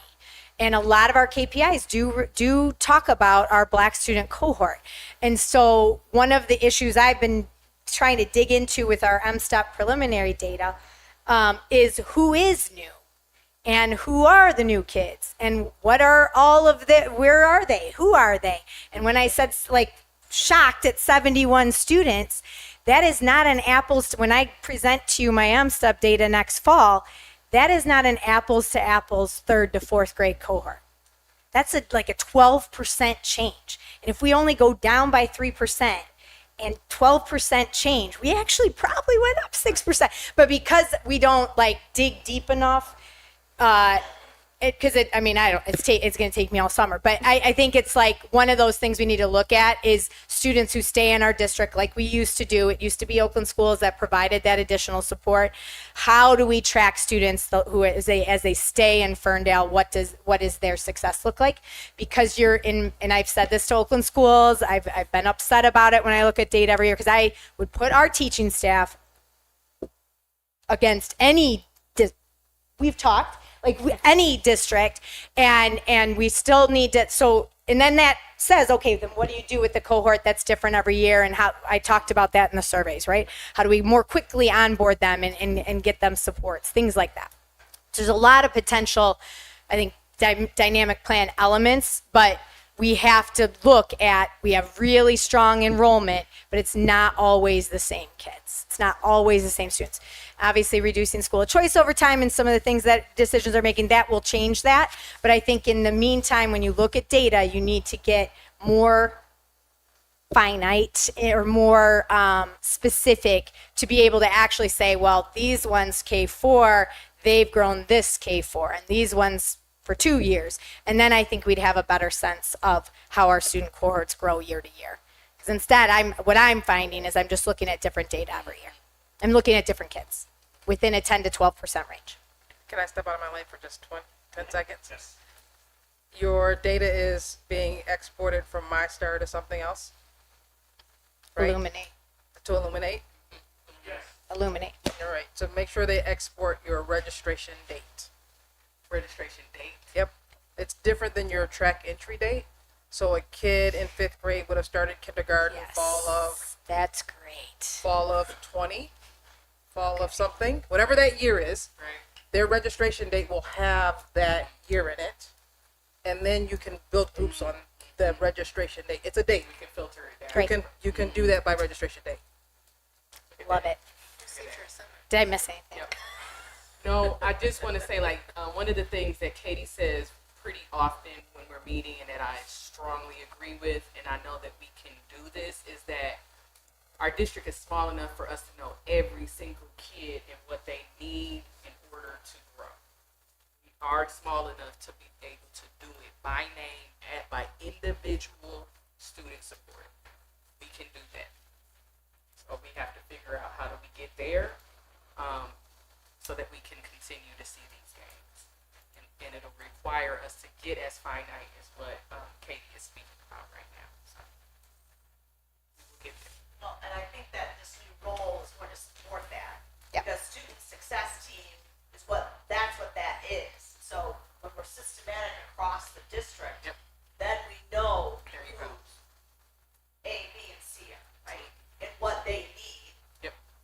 And if we don't have what they need, then we're gonna get what they That's need. right. There's no barriers. That's right. We have to do it. Let's sidebar this on ideas because I think there are some good thoughts. This is like inspiring of like really attacking this. So, and I'm sure that if we look at, like, I'm sure this is not just a you thing, right? If you break this data down by school as well, probably see. Well, I think the whole point is to break it down so we can see, Yes. right? Like I could be wrong. I don't think I am because I did 5th grade alone, but I could be wrong. And if I am wrong, that's good data, right? Like that's good data about where do I need to make some changes? Like, so I think the whole point is do it so that we at least know, and then, then you can move. So technically, I did not pay them to say any of these things, but I guess kind of. But no, this is really important for them to say it out loud. I hope the wheels are turning. But we have some amazing leaders in this district that are growing in their data analysis and already very data proficient. And we can do it. So I'm excited for what's to come. But I'm sorry I gave her that question, but it was important for her to name that. It's a fantastic answer. No apologies necessary. Tell the county when they do their data digs. Me and Katie rage text when we get the county data. Every year, the third Every grade year. is different kids statewide. Every year. Every year. We rage text. They've never been tested. All right, thank you, Principal Keith. Thank you, Principal Jeffrey. Thank you. All right, we're moving to item 7, consent agenda. There are 14 items on the consent agenda, and I'm going to read each of them. Item 7.1, request to approve minutes of the special meeting, committee of the whole, Monday, May 4th, 2026. 7.2, request to approve minutes of the regular meeting, Monday, May 18th, 2026. 7.3, request to approve new hires, resignations, and transfers. 7.4, request to approve bills and accounts. 7.5, request to approve Michigan Association of Superintendents and Administrators membership dues 2026-2027. Item 7.6, request to approve Michigan Association of School Boards board book contract renewal 2026-2027. Item 7.7, request to approve Michigan Association of School Boards membership dues for 2026-2027. Item 7.8, request to approve Michigan High School Athletic Association resolution for 2026-2027. Item 7.9, request to approve 2026-2027 student activity resolution. Item 7.10, request to approve 2026-2027 cafeteria resolution. Item 7.11, request request to approve 2026-2027 original budget presentation. Item 7.12, request to approve general fund original budget resolution. Item 7.13, request to approve 2025-2026 budget amendment 2 resolution. Item 7.14, request to approve 2025-2026 budget amendment presentation. I move. I'll second. So moved to approve by trustee Nuki, seconded by trustee Newman. Any discussion? That's a roll call. Conrad, Yes. Dookie, Yes. Kaiser, Yes. Newman, Yes. Turner, Yes. President Delaware. Yes. All right. Item 8.1 is request to approve the resolution certifying ballot. That right. This is the language to put on the ballot the operating millage proposal, which addresses commercial properties. This would go on the November ballot.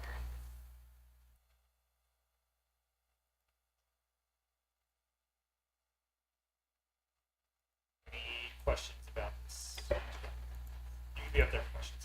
Oh, any questions? All right, let's do roll call, Ms. Shepherd. So we gotta move in sorry. second. Sorry. Jumped ahead. So moved to. Moved by trustee Newman, seconded by trustee Pomeroy. Any discussion?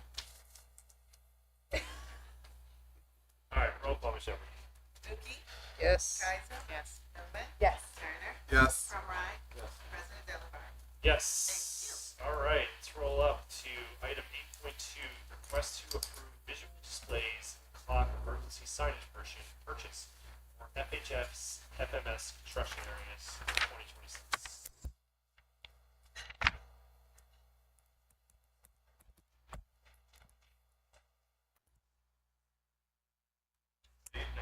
Evening. I'm Andrew Halsey. I'm the Senior Technology Coordinator for the district. I have with me Sean Tyberski. He's a Technology Manager for IDS. He helps with the bond with us, bond consulting for the technology portion of the 2020 bond, and he just got renewed for the 2025 bond. We got this item for you. We presented this at the last committee of the whole earlier this month. It involves the installing and purchasing of technology items for the construction spaces at the high school and middle school happening this summer. Two things, I attached to this agenda item is bulletin number 18, which includes the individual costs of each items. I know you had some questions during the presentation. And then also is attached is the change order number 8. Items 1 through 25 were already approved and completed work under contingency. Item 26, which is bulletin number 18, which is also attached, exceeded our remaining contingency by a little over $32,000, which is the reason we're taking this change order to the board. Two things I want to clarify from that presentation over earlier this month. One is the language I used talking about the digital clocks. Given that language, it's not just digital clocks. I want to make that clear. It's multifunctional. It's digital clocks, it's digital signage, and it's also emergency signage that's built into our emergency response plans throughout the building. So they are multifunctional. I just like to refer to them as digital clocks just to make it easy. Also, those digital clocks are integrated with our PA system that we have. So it's all under one kind of management. Makes it easier for us. So that's one thing I wanted to clear up. And then the other thing I wanted to clear up is the scope of work that's under this change order. So I did the scope of work that's like the longer detail, and then further on I did a scope summary. It's a lot easier to just talk through real quick. Number 1 is the purchase and installation of 4 interactive displays and the associated AV cabling and mounts for those. So 1 is going to go into, or 2 are going to go into each art room that's under construction, and then the other 2 are going to go into each team room. Also is the purchase and installation of 4 digital clock displays, which are also the emergency signage. And stuff like that, with the 4 different spaces, which is the scene shop, the art rooms, and associated cabling with that. The purchase and installation of amplifiers and microphones for the art rooms. So we have voice amplification systems being installed in the art rooms. We have installation of data drops in each of the spaces, along with 3 data drops for exterior security cameras out on the exterior of where the scene shop and stuff is being built. Included in the scope of work is demolition services in spaces and also miscellaneous cables, hardware, labor, and training. The competitive bid process has been achieved utilizing the Ferndale bid process 2022 bid package number T3, and then the funding source for this purchase is 2020 school bond fund, the technology allocation portion. So it is our recommendation that the Administration Board of Education approve this change order from Digital Age Technologies, the following items: digital clocks, interactive panels, purchase, configuration, installation in the amount of $37,743, with a district-funded project contingency of up to $4,000. Questions for Andrew?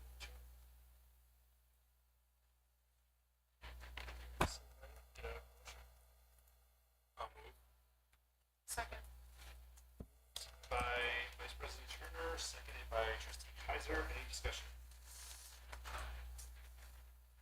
So Andrew graciously took me on a tour to see his devices in action, since I did want to raise concerns, and showed me the entire system, how it works. Talked to staff about how much they love the PA system piece. Definitely get sort of like pick an emergency. Why this information would be valuable? I think the push is not on Andrew. The push is on the team, right? What we're actually using the screens for, right? And making sure we're being thoughtful of what we're putting up, when we're putting it up, things like that, to make sure that we talk about overall technology. There is a purpose, or I don't even sometimes just keep it dark and then put up the message when we. So I think that's where I would get some. So with that, roll call. Kaiser? Yes. Newman? Yes. Turner? Yes. Frye? Yes. President Bitler? Yes. All right. You guys aren't going anywhere. So item 8.3, request to approve Social Studies Department classroom. Bless you. This one. So this one we also presented at the last committee of the whole earlier this month. This is for refreshing the classroom Chromebooks in each of the social studies classrooms at the high school. There's 5 total. That department itself received a donation from Alice Jurgensen with the intent of enhancing classroom opportunities, improving student learning. As we met and talked through different initiatives, things that we could implement, this is one that the teachers kind of put forward and determined kind of priority that they would like to see. We agreed, so we went out and got an official quote, and we looked at different Chromebooks that we could supplement into that class for the refresher. So we were looking at 165 quantity of Lenovo, 100 each Gen 5 touch Chromebooks for those spaces, and an associated Google management license with those as well, totaling $61,000, $875. I wanted to point out the fact that this is time sensitive need. That's why we're bringing it now, while we're still discussing the different stuff that we want to do for these teachers and the students in those classrooms for this department. So the pricing for these is based upon the REMC statewide competitive bid process, and then the funding source for this purchase is the Alice Jorgensen Fund, and it is the recommendation of the administration and Board of Education approve the purchasing of classroom Chromebooks, device licensing from Trafera LLC in the amount of $61,875. Questions for the team? I have one question that kind of goes with the Chromebooks. Could you just tell me what our classroom management tool is? Google. Like, do we use GoGuardian in the district? No, we do not. Is there a tool that we use for classroom classroom management? No, not current. We are. Yeah. Classroom. Sorry. Got a little. GoBuddy is kind of like a tool that a teacher can utilize to see what is happening on all of her students' Chromebooks during the class. Only curious because the tie-in of the teachers wanting to have more Chromebooks and a little bit of what Principal Jeffrey was saying with parents wanting support at home. But it doesn't have to deal with this purchase. It was just seeing if we had that because I had a recommendation, but I will save that for an email. I can address that now. If you Okay. like. Well, I was gonna say. So to answer your question, we don't currently. However, over the past 3 months, through Kelsey Perkins' direction, we have piloted a couple of student management platforms, and right now we are leaning towards an implementation of Securely for the fall of 26-27. That would provide students with the opportunity to view what students are looking at and have more control over what students are actually accessing when they're expected to be working on their Chromebooks during class. So not yet, but we just need to make sure that we have the funding to get it in place. But it is our belief that it's time. It's actually past time for us to have a student management platform for our Chromebooks. Thank you. Any other questions? All right, So moved. moved by trustee Newman, seconded by trustee Carmine. Any discussion? All right, Ms. Shepherd, roll call please. Yes. Turner, Yes. Cartwright, Yes. Yes. Kaiser, Yes. President Early. Yes. All right, item 8.4. Request to approve staff device refresh. Yep. So we started pursuing a district-wide staff device refresh to address the aging staff devices that we have in the district. They're approaching over 5 years and their life cycle, increasing the amount of damage that happens to them, how often they go down, and how offline the teachers may be when they do go down. As far as the staff device refresh, we are looking to refresh all the staff devices in the district, but along with that, associated workstation items like monitors and docking stations, along with standardizing the devices that they do receive. Right now, as far as monitors are concerned, we're not standardized. Some teachers have monitors, some don't. So we're looking to get that standardized across the board, make it a little bit more equitable for teachers and staff across the district. Something I included on this one that I did not include on the committee of the whole is I wrote down what model actually we're planning to go with each staff job or position. So building staff, we're looking at the Dell Pro 16. We selected that for them, along with the docking station and monitor to go along with their workstation. Administrators were provided a choice of 3 device options to accommodate the varying requirements of each of their roles. Those 3 device options are Dell Pro 16 Plus, Dell Pro Max 16, and a MacBook Pro. They will also be receiving a docking station at least 1 month. Support staff was selected with Dell Chromebook 14s instead of a Windows device. This model provides enhanced performance compared to just the traditional classroom Chromebooks while meeting the needs of most of the students. I do want to say they do have the option to request a Windows device if they feel like their role requires one. We review that on a case-to-case basis. With that said, the competitive bid process will be achieved utilizing the REMC statewide competitive bid process for this. The funding source for this purchase is the 2020 School Bond Fund and Technology Allocation portion. And then it is recommendation administration of the Board of Education approve the purchasing of staff devices and related workstation equipment from People Driven Technology in the amount of $556,633.80, and then also Apple Incorporated in the amount of $24,990. And then we are also looking at district funded project contingency up to $5,000.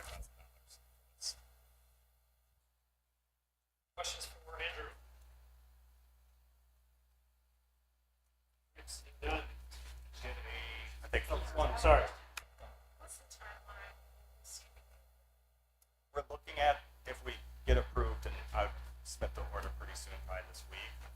We're hoping that they'll come in before the start of school so we can get the problem deployed. If they don't and the timeline extends a little bit long, we would prioritize teachers first and then roll it out after the school year begins. It's hard to say with the lead times on these, but that's I don't think it would change my opinion, but the survey I would have liked to make, but actually, I couldn't performing it. Oh, you couldn't? It's their sentences that are half started, half stopped. And I'm not sure. Oh, sorry about that. No, it wouldn't have changed my opinion. I trust, one whining about touchscreens. You mind sending a cleaner copy? Yeah. I'll do it I thought I did it in spreadsheet format. Okay. Any other questions? All right, entertain a motion. I'll move. Second. Moved by Vice President Turner, seconded by Terry Newman. Any further discussion? Yes. Yeah. Kaiser. Yes. Yes. Yes. Andrew, you're dismissed. Maz, we'd like you to come up to the podium. Tried to stay back there. Tried so hard. You shouldn't have shown up. We appreciate you showing up and showing support. You're in good hands. So, Miles, Yes. we have a little something for you. I have a few words to begin with before we have a little something for you. But tonight we also want to recognize Miles for his service as Director of IT Field Services. Jeff may not have been with us for a long stretch of time, but his impact has been extremely meaningful. He stepped into an important role, brought knowledge, steadiness, and professionalism to the work, and helped strengthen systems that support our staff and students every day. So much of IT work happens behind the scenes, but that does not make it any less important. In many ways, it makes it even more essential. Jeff helped carry that work with consistency and care, and this district is better for the time he has spent with us. So, Maz, thank you for your service to Ferndale schools.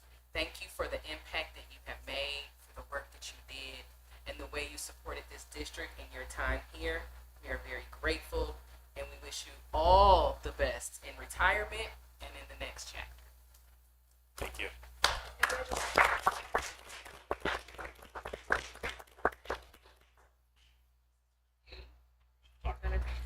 And I have a face for radio, so.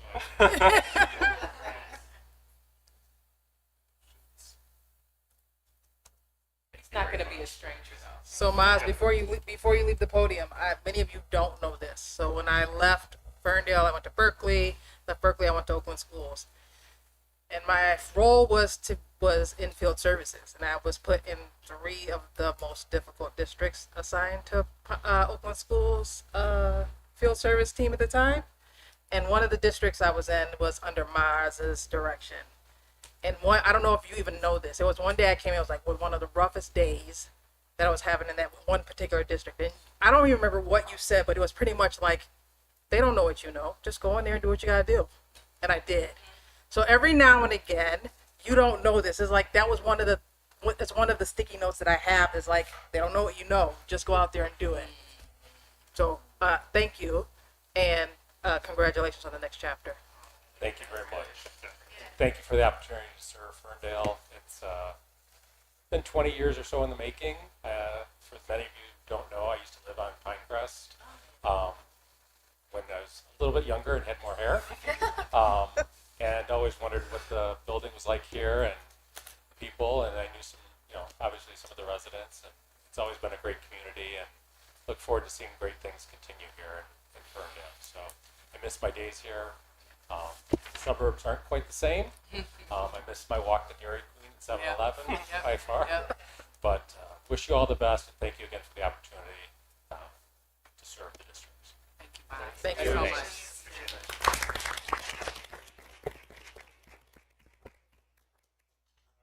At 9 o'clock, want to do bio break or you just want to? All right, everybody's, there's no I'm saying we gotta go since All we're right. rolling. All right. Item 8.5, requests to approve the OCS BA amendment to bylaws and resolutions. So I'm sure you all did deep dive into this. Just to give my overview of what it is, on the bylaws, it's just basically a governance change that they are looking to basically have a board member from the ISD itself, because they've reduced everything.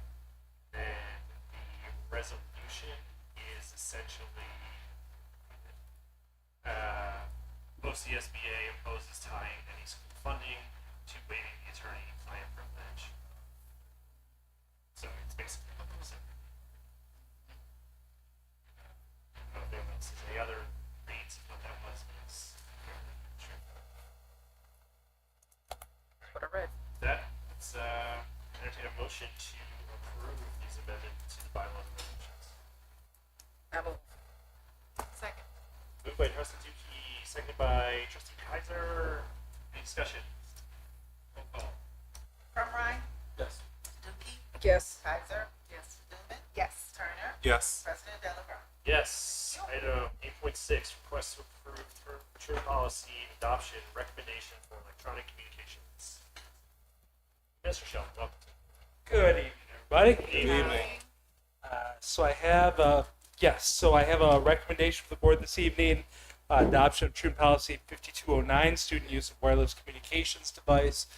This is an edit of an existing policy to comply with changes in legislation. It was a little bit cleaner than the last time I brought it to the committee of the whole, so I apologize for that. But hopefully it's clear that it's essentially two different policies within one.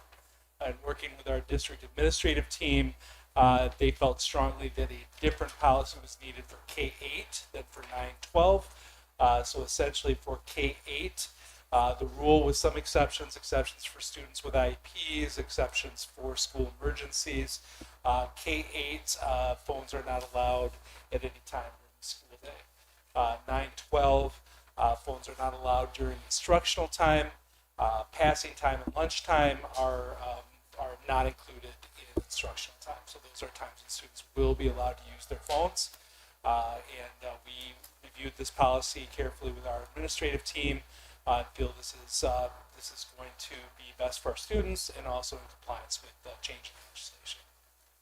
Also point out that I just got our Truant policy update, the full update for the fall that I'll be bringing back to you in August. So get ready for that.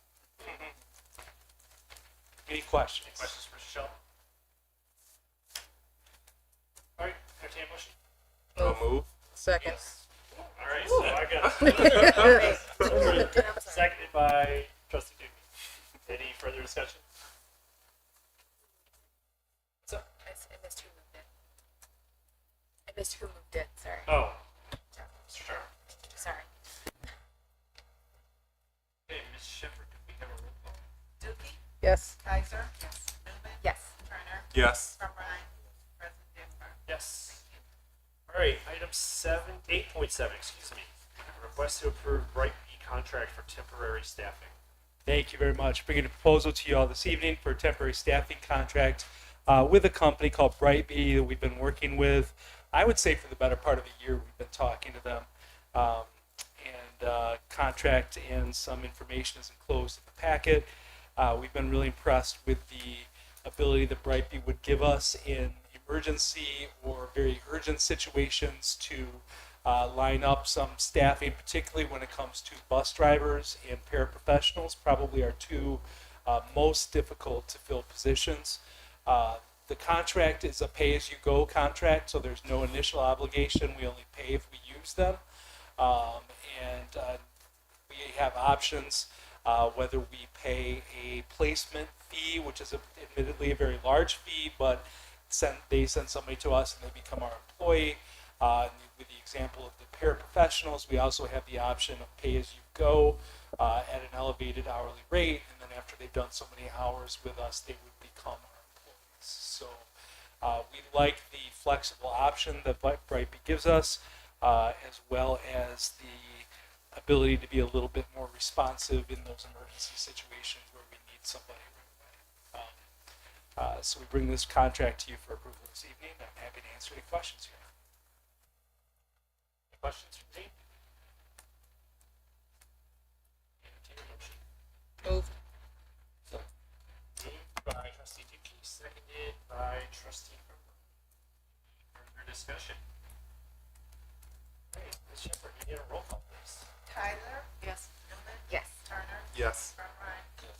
Yes. President Delabar? Yes.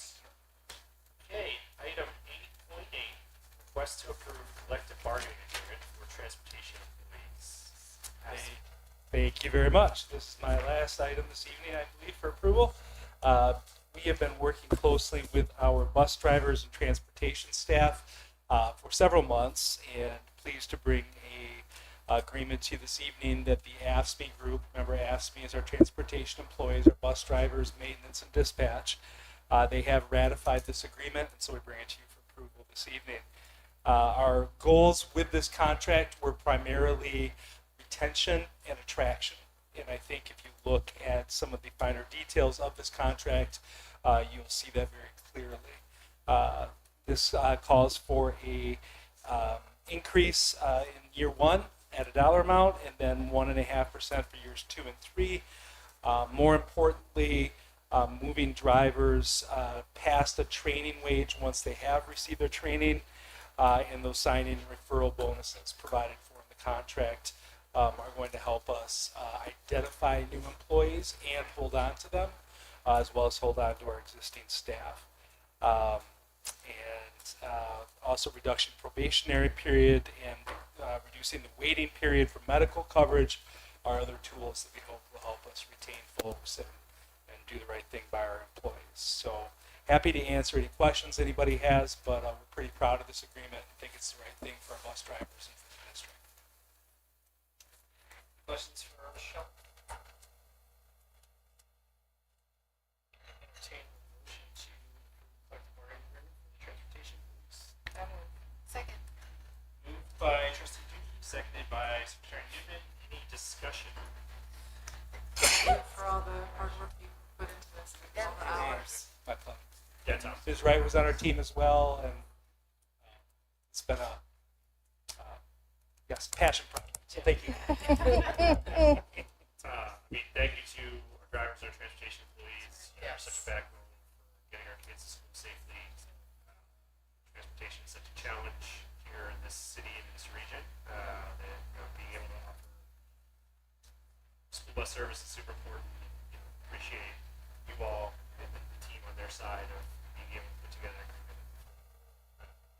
Get those goals, attracting new drivers and retaining ones. Great job. Thank you. Ms. Shepherd, can we get our roll call, please? Newman? Yes. Turner? Yes. Fromrein? Yes. Kaiser? Yes. President Delabar? Yes. Okay, we are up to item 8.9, request to approve resolution village 2026. Hello. Hi, Dawn. Okay, this goes along with the L 4029. So the L 4029 is an annual form required by the County Equalization Department that authorizes the district to levy voter-approved and legally authorized millages. Approval of this form allows the district to proceed with the July 2026 summer tax levy. So tonight we are requesting the board's approval of the resolution authorizing the July 2026 summer tax levy and the accompanying L 4029 tax rate request. Okay, any questions? No questions, but just We a just need to split point of them class. up Yeah. into two separate votes. So, you would need to present once, but so no questions. Looking for a motion to approve resolution village 2026. So moved. Moved by trustee Tukey, seconded by secretary Newman.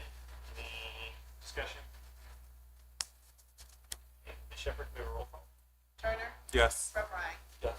Tukey? Yes. Kaiser? Yes. Newman? Yes. President Delabar? Yes. Okay, now we are looking for a motion to approve L-4029, tax year 2026. I'll move. I'm going to give that one to Ms. Kaiser. Trustee Kaiser, I'll second. seconded by Vice President Turner. Any further discussion? All right, Ms. Shepherd, can we know the roll call, please? Fromrein? Oh. Yes. Yes. Kaiser. Yes. Newman. Yes. Turner. Yes. President Hillenbrand. Yes. Thank you. Okay, item 8.11, request to approve Chartwell's contract.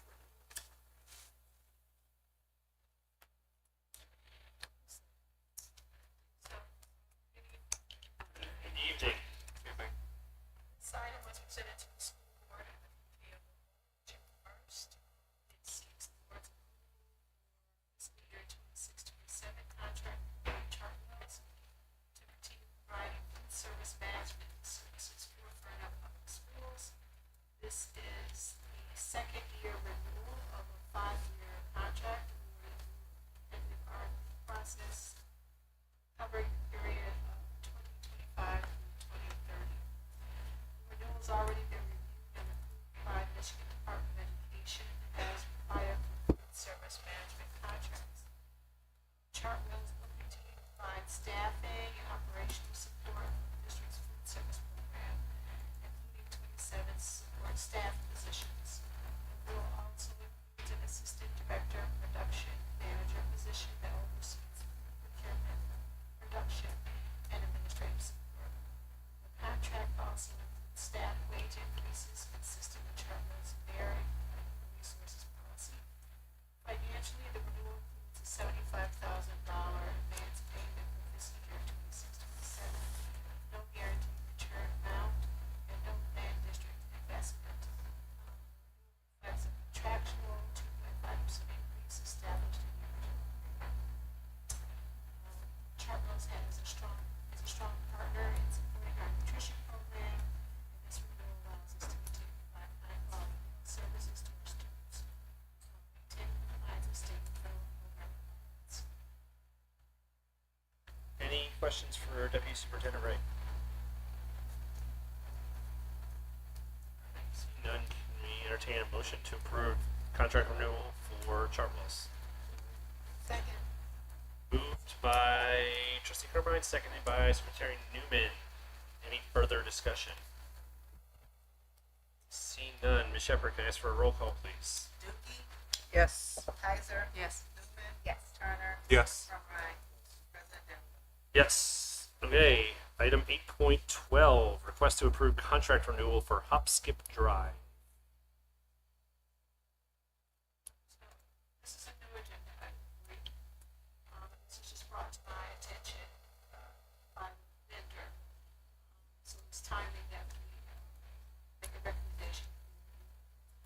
In this instance, we're seeking the board's approval to renew the district's agreement with Hop Skip Drive for supplemental student transportation services from July 1, 2026 through June 30, 2027. Hop Skip Drive is a transportation provider headquartered in Los Angeles, California. It's been serving schools and government agencies and families since 2014. Ferndale Public Schools has utilized Hop Skip Drive since 2022 to provide transportation for students whose needs cannot be accommodated through traditional district transportation routes. The services commonly used by this provider, or commonly provided by this provider, are for students experiencing homelessness under Bento, foster care transportation requirements, special education transportation needs, and other unique student transportation circumstances requiring flexible transportation solutions. The new contract includes a base fare of $42 per trip, which is up from $35 per trip previously. Mileage rate is $2.50 per mile, and there may be additional fees for specialized transportation services. Last year, or the current fiscal year span, was about $148,000. Last year was a little over $150,000. Year before that, $263,000. Year before that, $121,000. Annual costs fluctuate based on student enrollment, program placements, environmental obligations, foster care transportation requirements, and specialized transportation needs. Questions for Deputy Superintendent Wright? Desmond, can you Bento cover a portion of this for us? Is that something that they can cover? As far as I know, this is excluded. Okay. This is excluded. So this is completely funded by us. We build a budget during the zero-based budgeting period. Oftentimes we exceed that because of the influx of students. And then special circumstances where students are specialized needs. Right, the traditional ones. I think, Trustee Kaiser, I think that what Ms. Principal Jeffrey was speaking about as far as some of the move-ins and things of that sort, a lot of time what we find is that the funding that we receive from McKinney-Vento does not match our reality of students that are in need. So what we find is that we literally start the year under budget, and this always is the piece that ends up that we need to fund. So,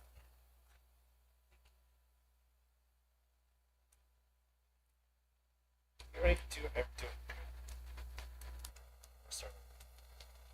we ever do any survey or feedback on students who use the service itself?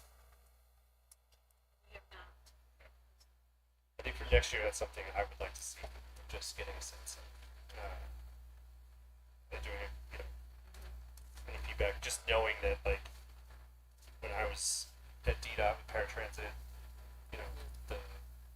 they were providing a service, but the level of service could have been much better. So.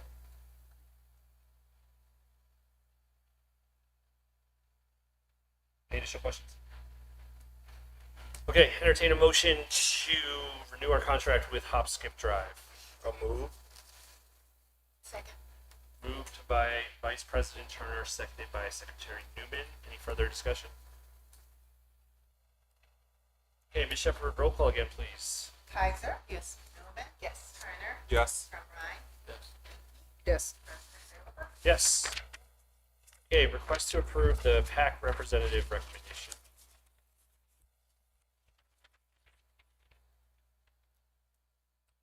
Good evening. Good evening.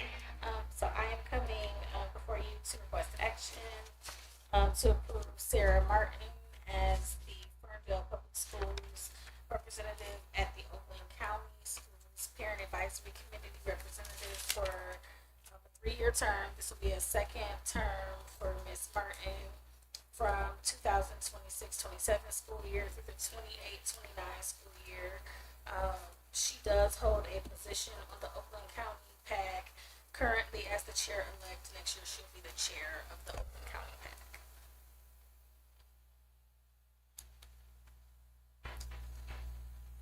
Great. Any questions? All right, entertain a motion to approve Ms. Martin as our PAC representative.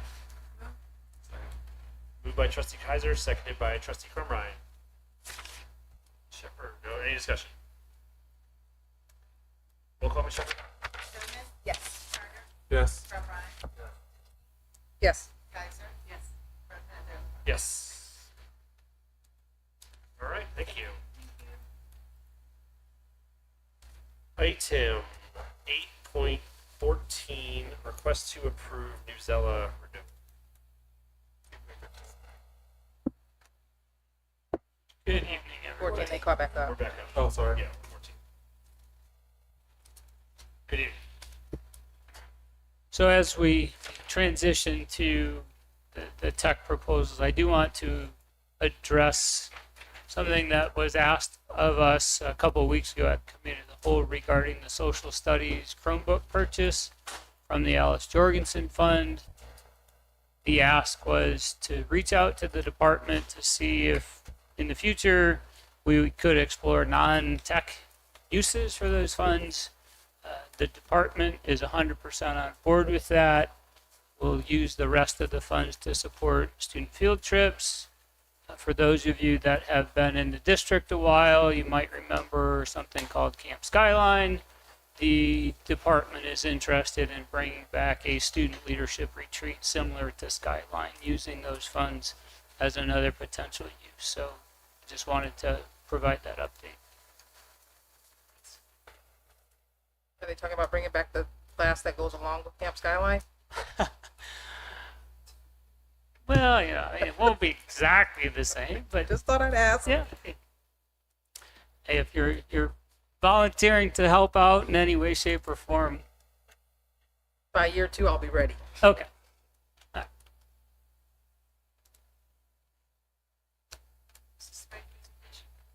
Pardon me? So we're still seeing Andrew's presentation. Is that the right? Okay. So in addition to the Chromebook homework that you sent me off with 2 weeks ago, there were several questions regarding our tech renewal. So before we get into the actual renewal, I did want to address all of those questions. Go through those. So big shout out to Kelsey Perkins who put most of this presentation together. But we wanted to answer your question and give you our instructional technology big picture. Next slide, please. So I wanted to ground you in the fact that all of our renewal requests align with the proposed board policy around educational technology and also align with our instructional technology guidance for staff that our digital literacy committee helped to develop. Next slide, please. I'm not going to guarantee that we're answering the questions in the exact order that they were asked 2 weeks ago, but one of the asks was a list of what's being renewed, what's not being renewed. So left-hand column is the tool, middle column are our licenses for 25-26 school year, and then the right-hand column is what we're requesting. So you can see for Canvas, we're streamlining from K-12 to 6-12 to not only align more with our usage, but to enforce and reinforce having our elementary students not be on devices quite as much. Vocabulary, we were with a K-5 license, reducing to a 3-5 license based on teacher and principal feedback. For Gizmos, which is a science demonstration program, we're going to keep access at 312 for economic purposes. We actually get a price break by including students at Fuel. They don't actually use the program at Fuel, but we save a few $1,000s each year by including them in our contract. And by the way, I also want to point out that all of our renewals are one-year renewals moving forward so that we can review usage and impact each year before we commit to another renewal. IXL, we're reducing from grades 2 through 12 to 6 through 12. iReady reducing from K-12 to K-5. And as we mentioned a couple weeks ago, I want to be clear, we're still administering the iReady benchmark assessments. What we're reducing is our usage of the personalized pathways in instruction. Next slide, please. Magma Math was a high school intervention program for math. We are discontinuing that in its entirety. We're also discontinuing Nearpod, which was a supplemental instructional tool, really online 100%. So we're moving away from that, no longer have a need for that. Newsella, ELA reading support program, streamlining from 312 to 612. Raz Kids reading A to Z, elementary literacy and reading support. We are discontinuing that in its entirety due to low usage. Next slide, please. Seesaw is a learning management system / communication platform that was being used at the elementary level. We are going to narrow that focus to grades K2. And Solara, it's our Panorama add-on that supports individual lesson plans and early warning plans. We're asking for renewal for Solara based on staff requests and also the desire of the teaching and learning department to strengthen its use to support student success across the district. you asked for some student feedback. So here's some iReady student feedback from elementary students.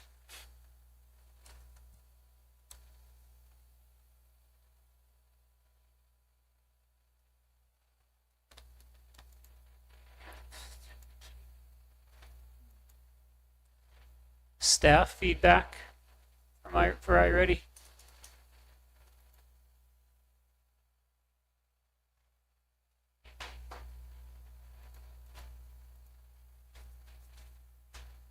Silly question. Yeah. What is RR? Resource room. Okay. No silly questions.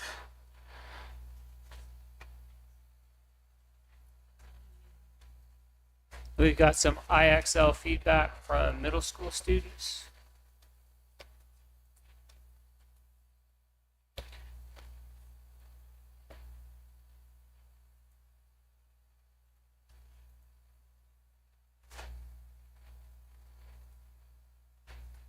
Next slide, please.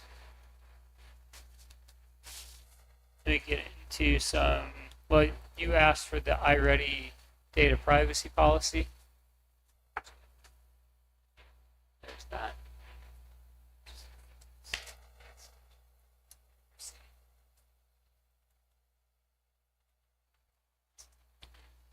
Then we get into some usage data.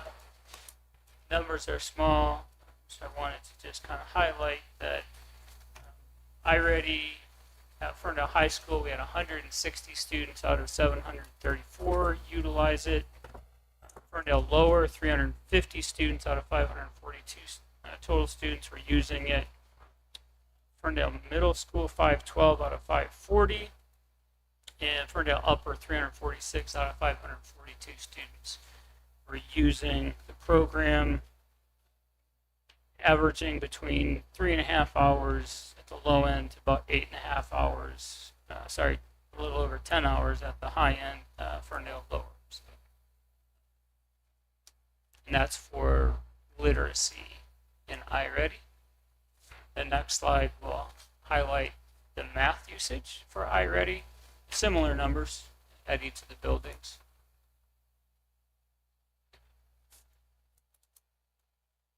Next slide, we'll get into IXL usage data.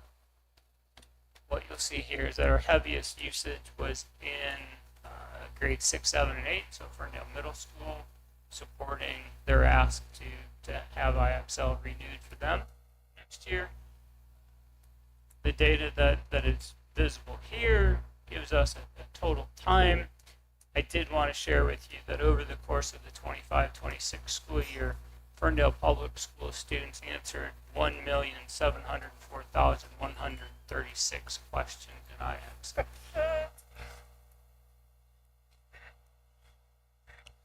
Great.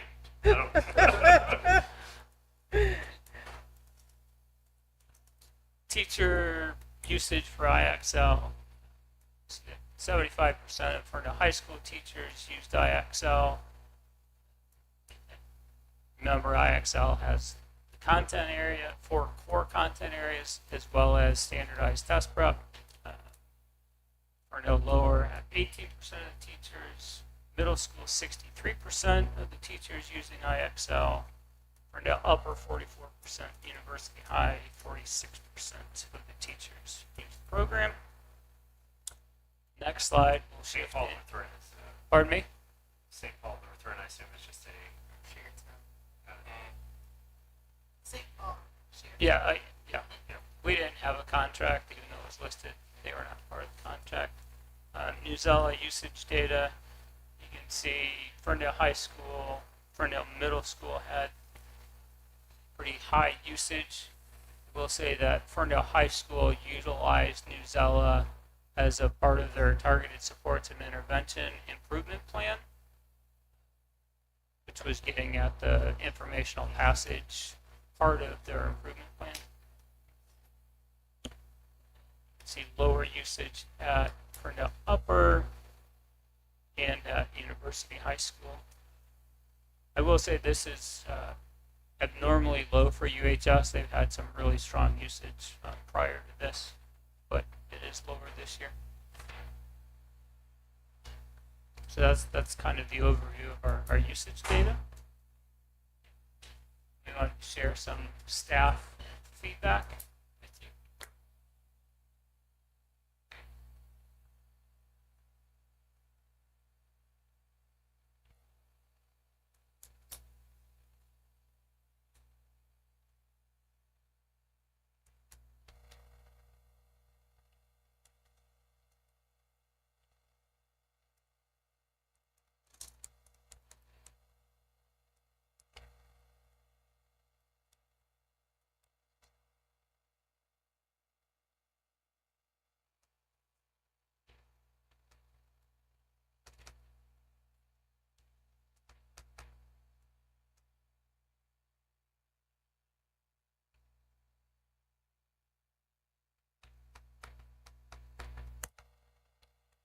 The next slide, we will get into the panorama survey concerns. In addition to revising the surveys based on the feedback from Ms. Keefe, Ms. Jeffrey tonight, I've already emailed the principals asking them for a calendar of events next year so we can better align our survey calendar with school events to increase opportunities for participation. Regarding the surveys themselves, we're in the process of forming a team to review all of the surveys, starting with defining a purpose. Once we have a clearly defined purpose, we will review all of the questions on the surveys to make sure that they align with our purpose. And then we will look to consolidate and shorten those surveys into a more reasonable length, keeping in mind that we'll balance that need for conciseness with a need to get accurate data and complete data. Okay. The KPI did indicate revising the surveys by school year 27-28. We're going to try to expedite that process and have something, if not this fall. We don't want to switch surveys in the middle of the year, but if we can't have it done by fall of this year, we'll definitely be ready to go in fall of next year. And then the last, I think it's the last slide, you had asked for some Solara success stories, so we wanted to share 3 of what were shared with us. While it's up there, any questions or feedback for Tom and the team on this deck? Just thank you for the data. I really appreciated it. You're welcome.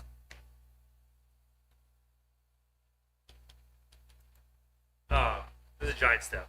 I mean, you can vary the lead a little bit with the instructional technology guidance for staff, which I think we'll find a different time to talk through. But I think, the fact that y'all are hearing us, hearing the community, and being really transparent with how you're making decisions is fantastic. So thank you for that. Really appreciate you putting the time into this. I know probably August and September have more conversations on these things, but it's a big move. So really appreciate this. Our pleasure. Thank you. So with that, we'll revisit our proposals.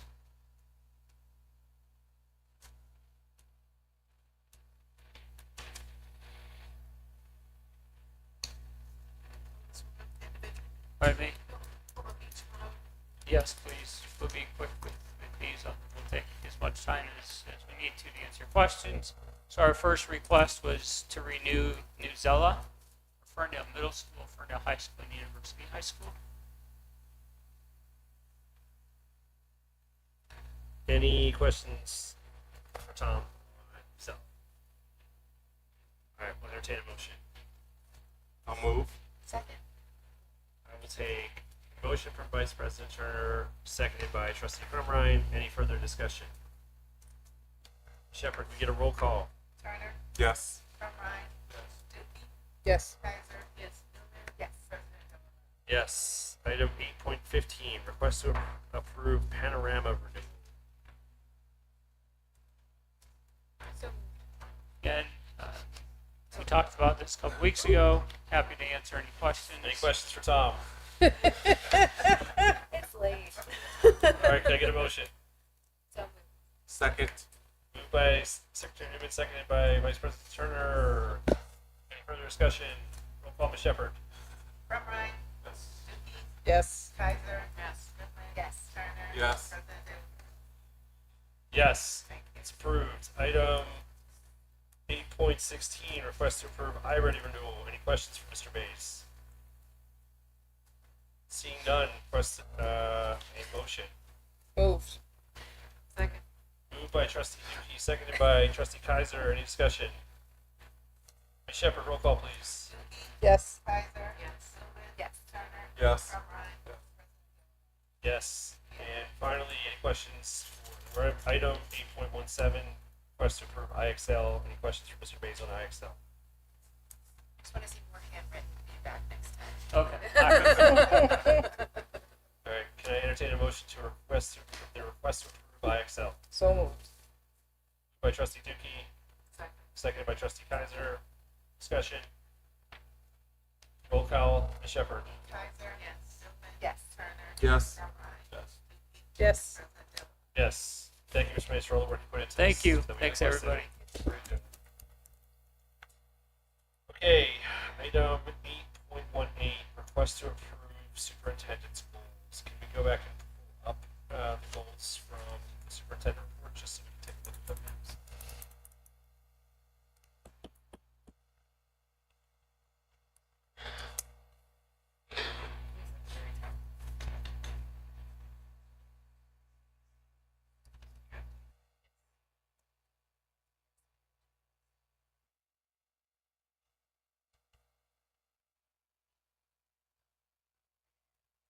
All right, so 4 key goals. I know some of this is feedback that we talked about in January as well.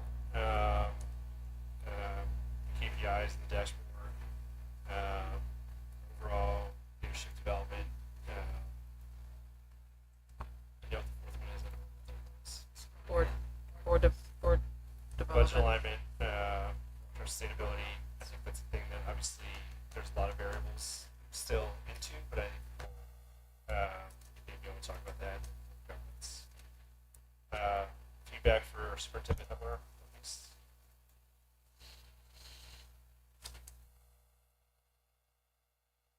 Okay, not seeing any, so we can nail the assignment. Can entertain a motion here to approve superintendent's goals. Moved by Trustee Kaiser, seconded by Trustee Cumrine. Any discussion? Thank you for taking the feedback. All right, Shepherd, roll call. Yes. Yes. Yes. Yes. All right, we did it. Woo. Um, Almost. Board update. Any updates that the board would like to share with the community? So I just wanted to echo what Representative Weiss said at the top, that I think is a really important time, not only to be talking to our elected officials at every level, certainly the state legislature, about adopting a budget quickly. We all heard the reasons, but I really also want to highlight that there's a lot of intense pressure that we need to be putting on the governor to do the right thing and not take those federal vouchers and light our public school system on fire. So I highly urge folks in the community to send those strongly worded letters, and thank you, Superintendent Hibler, for your leadership on that.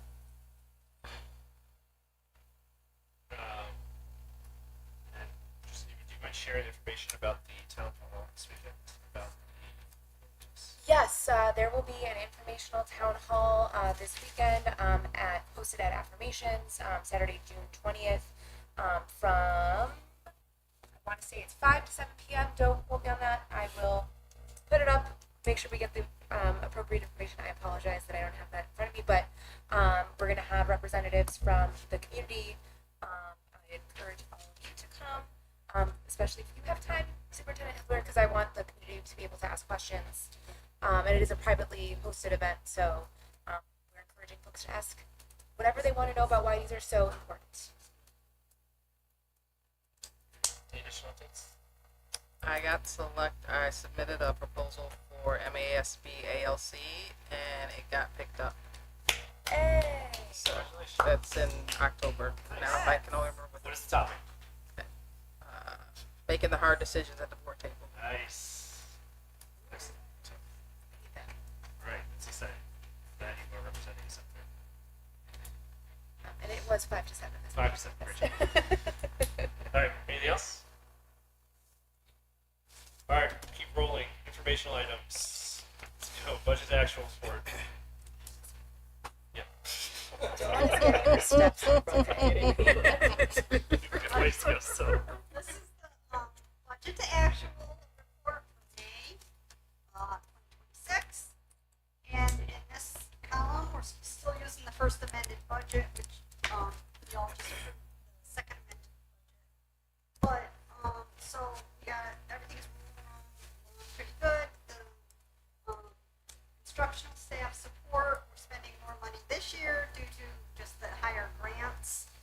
And the transportation variance, we're spending more this year, it's because we bought the bus, the electric bus, we paid for that.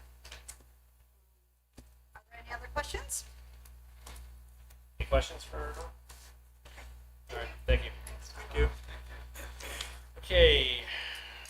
Item 11, consideration of any consent agenda items. There were none. Item 12, the next committee of the whole will be Monday, August 3rd, 2026 at 6 o'clock p.m.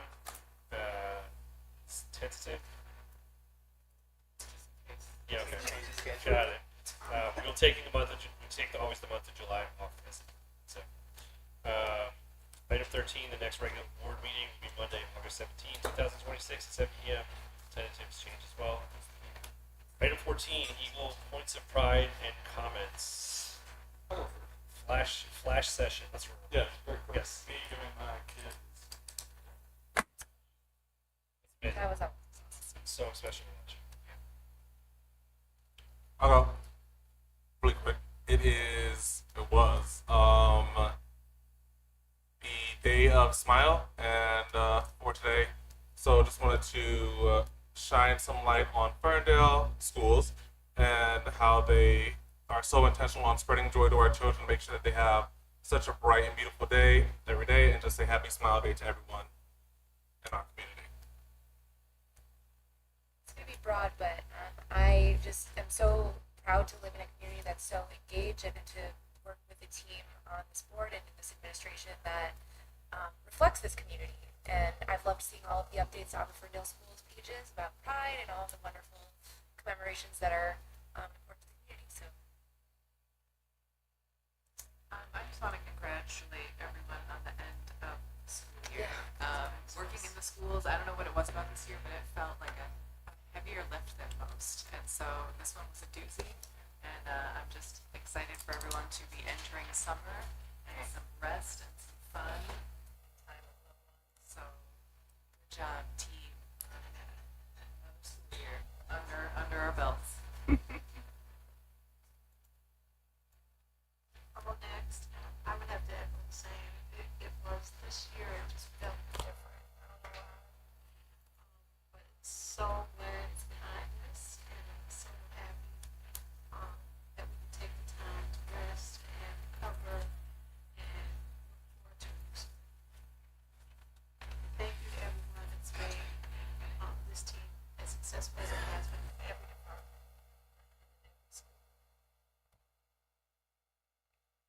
It's the end of the year. We've made it. Please take the time to rest, recharge, and be ready for 26, 27.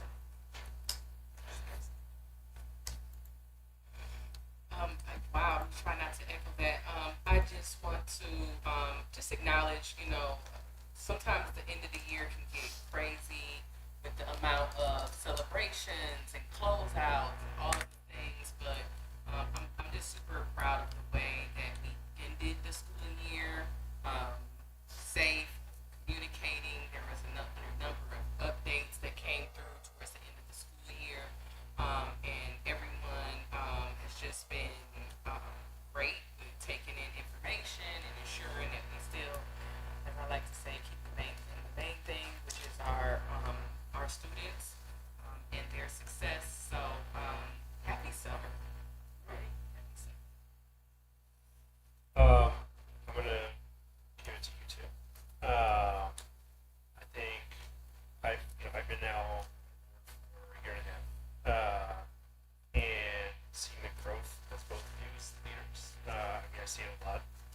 closer now, being here. But I think where we were this year and where we are this year, you all as leaders, is making huge gains. Just your overall confidence, your voice, your vision, how you're managing people. So it's been really, really impressive to watch. And I think it just trickles down. See the improvements that we continue to make, vibes going, all because of both of you. So same thing, rest and everything, come back, and we'll expect more next week. Okay, with that, I will entertain a request to go into closed session to discuss negotiations updates with the board, Superintendent Hibbler, Deputy Superintendent Wright, and Thomas Shelton. So moved. Moved by Secretary Newman, Second. seconded by Trustee Dookie. Ms. Shepherd, begin roll call. Turner. Yes. Yes. Yes. Yes. At 9:45. At 9:45, yes.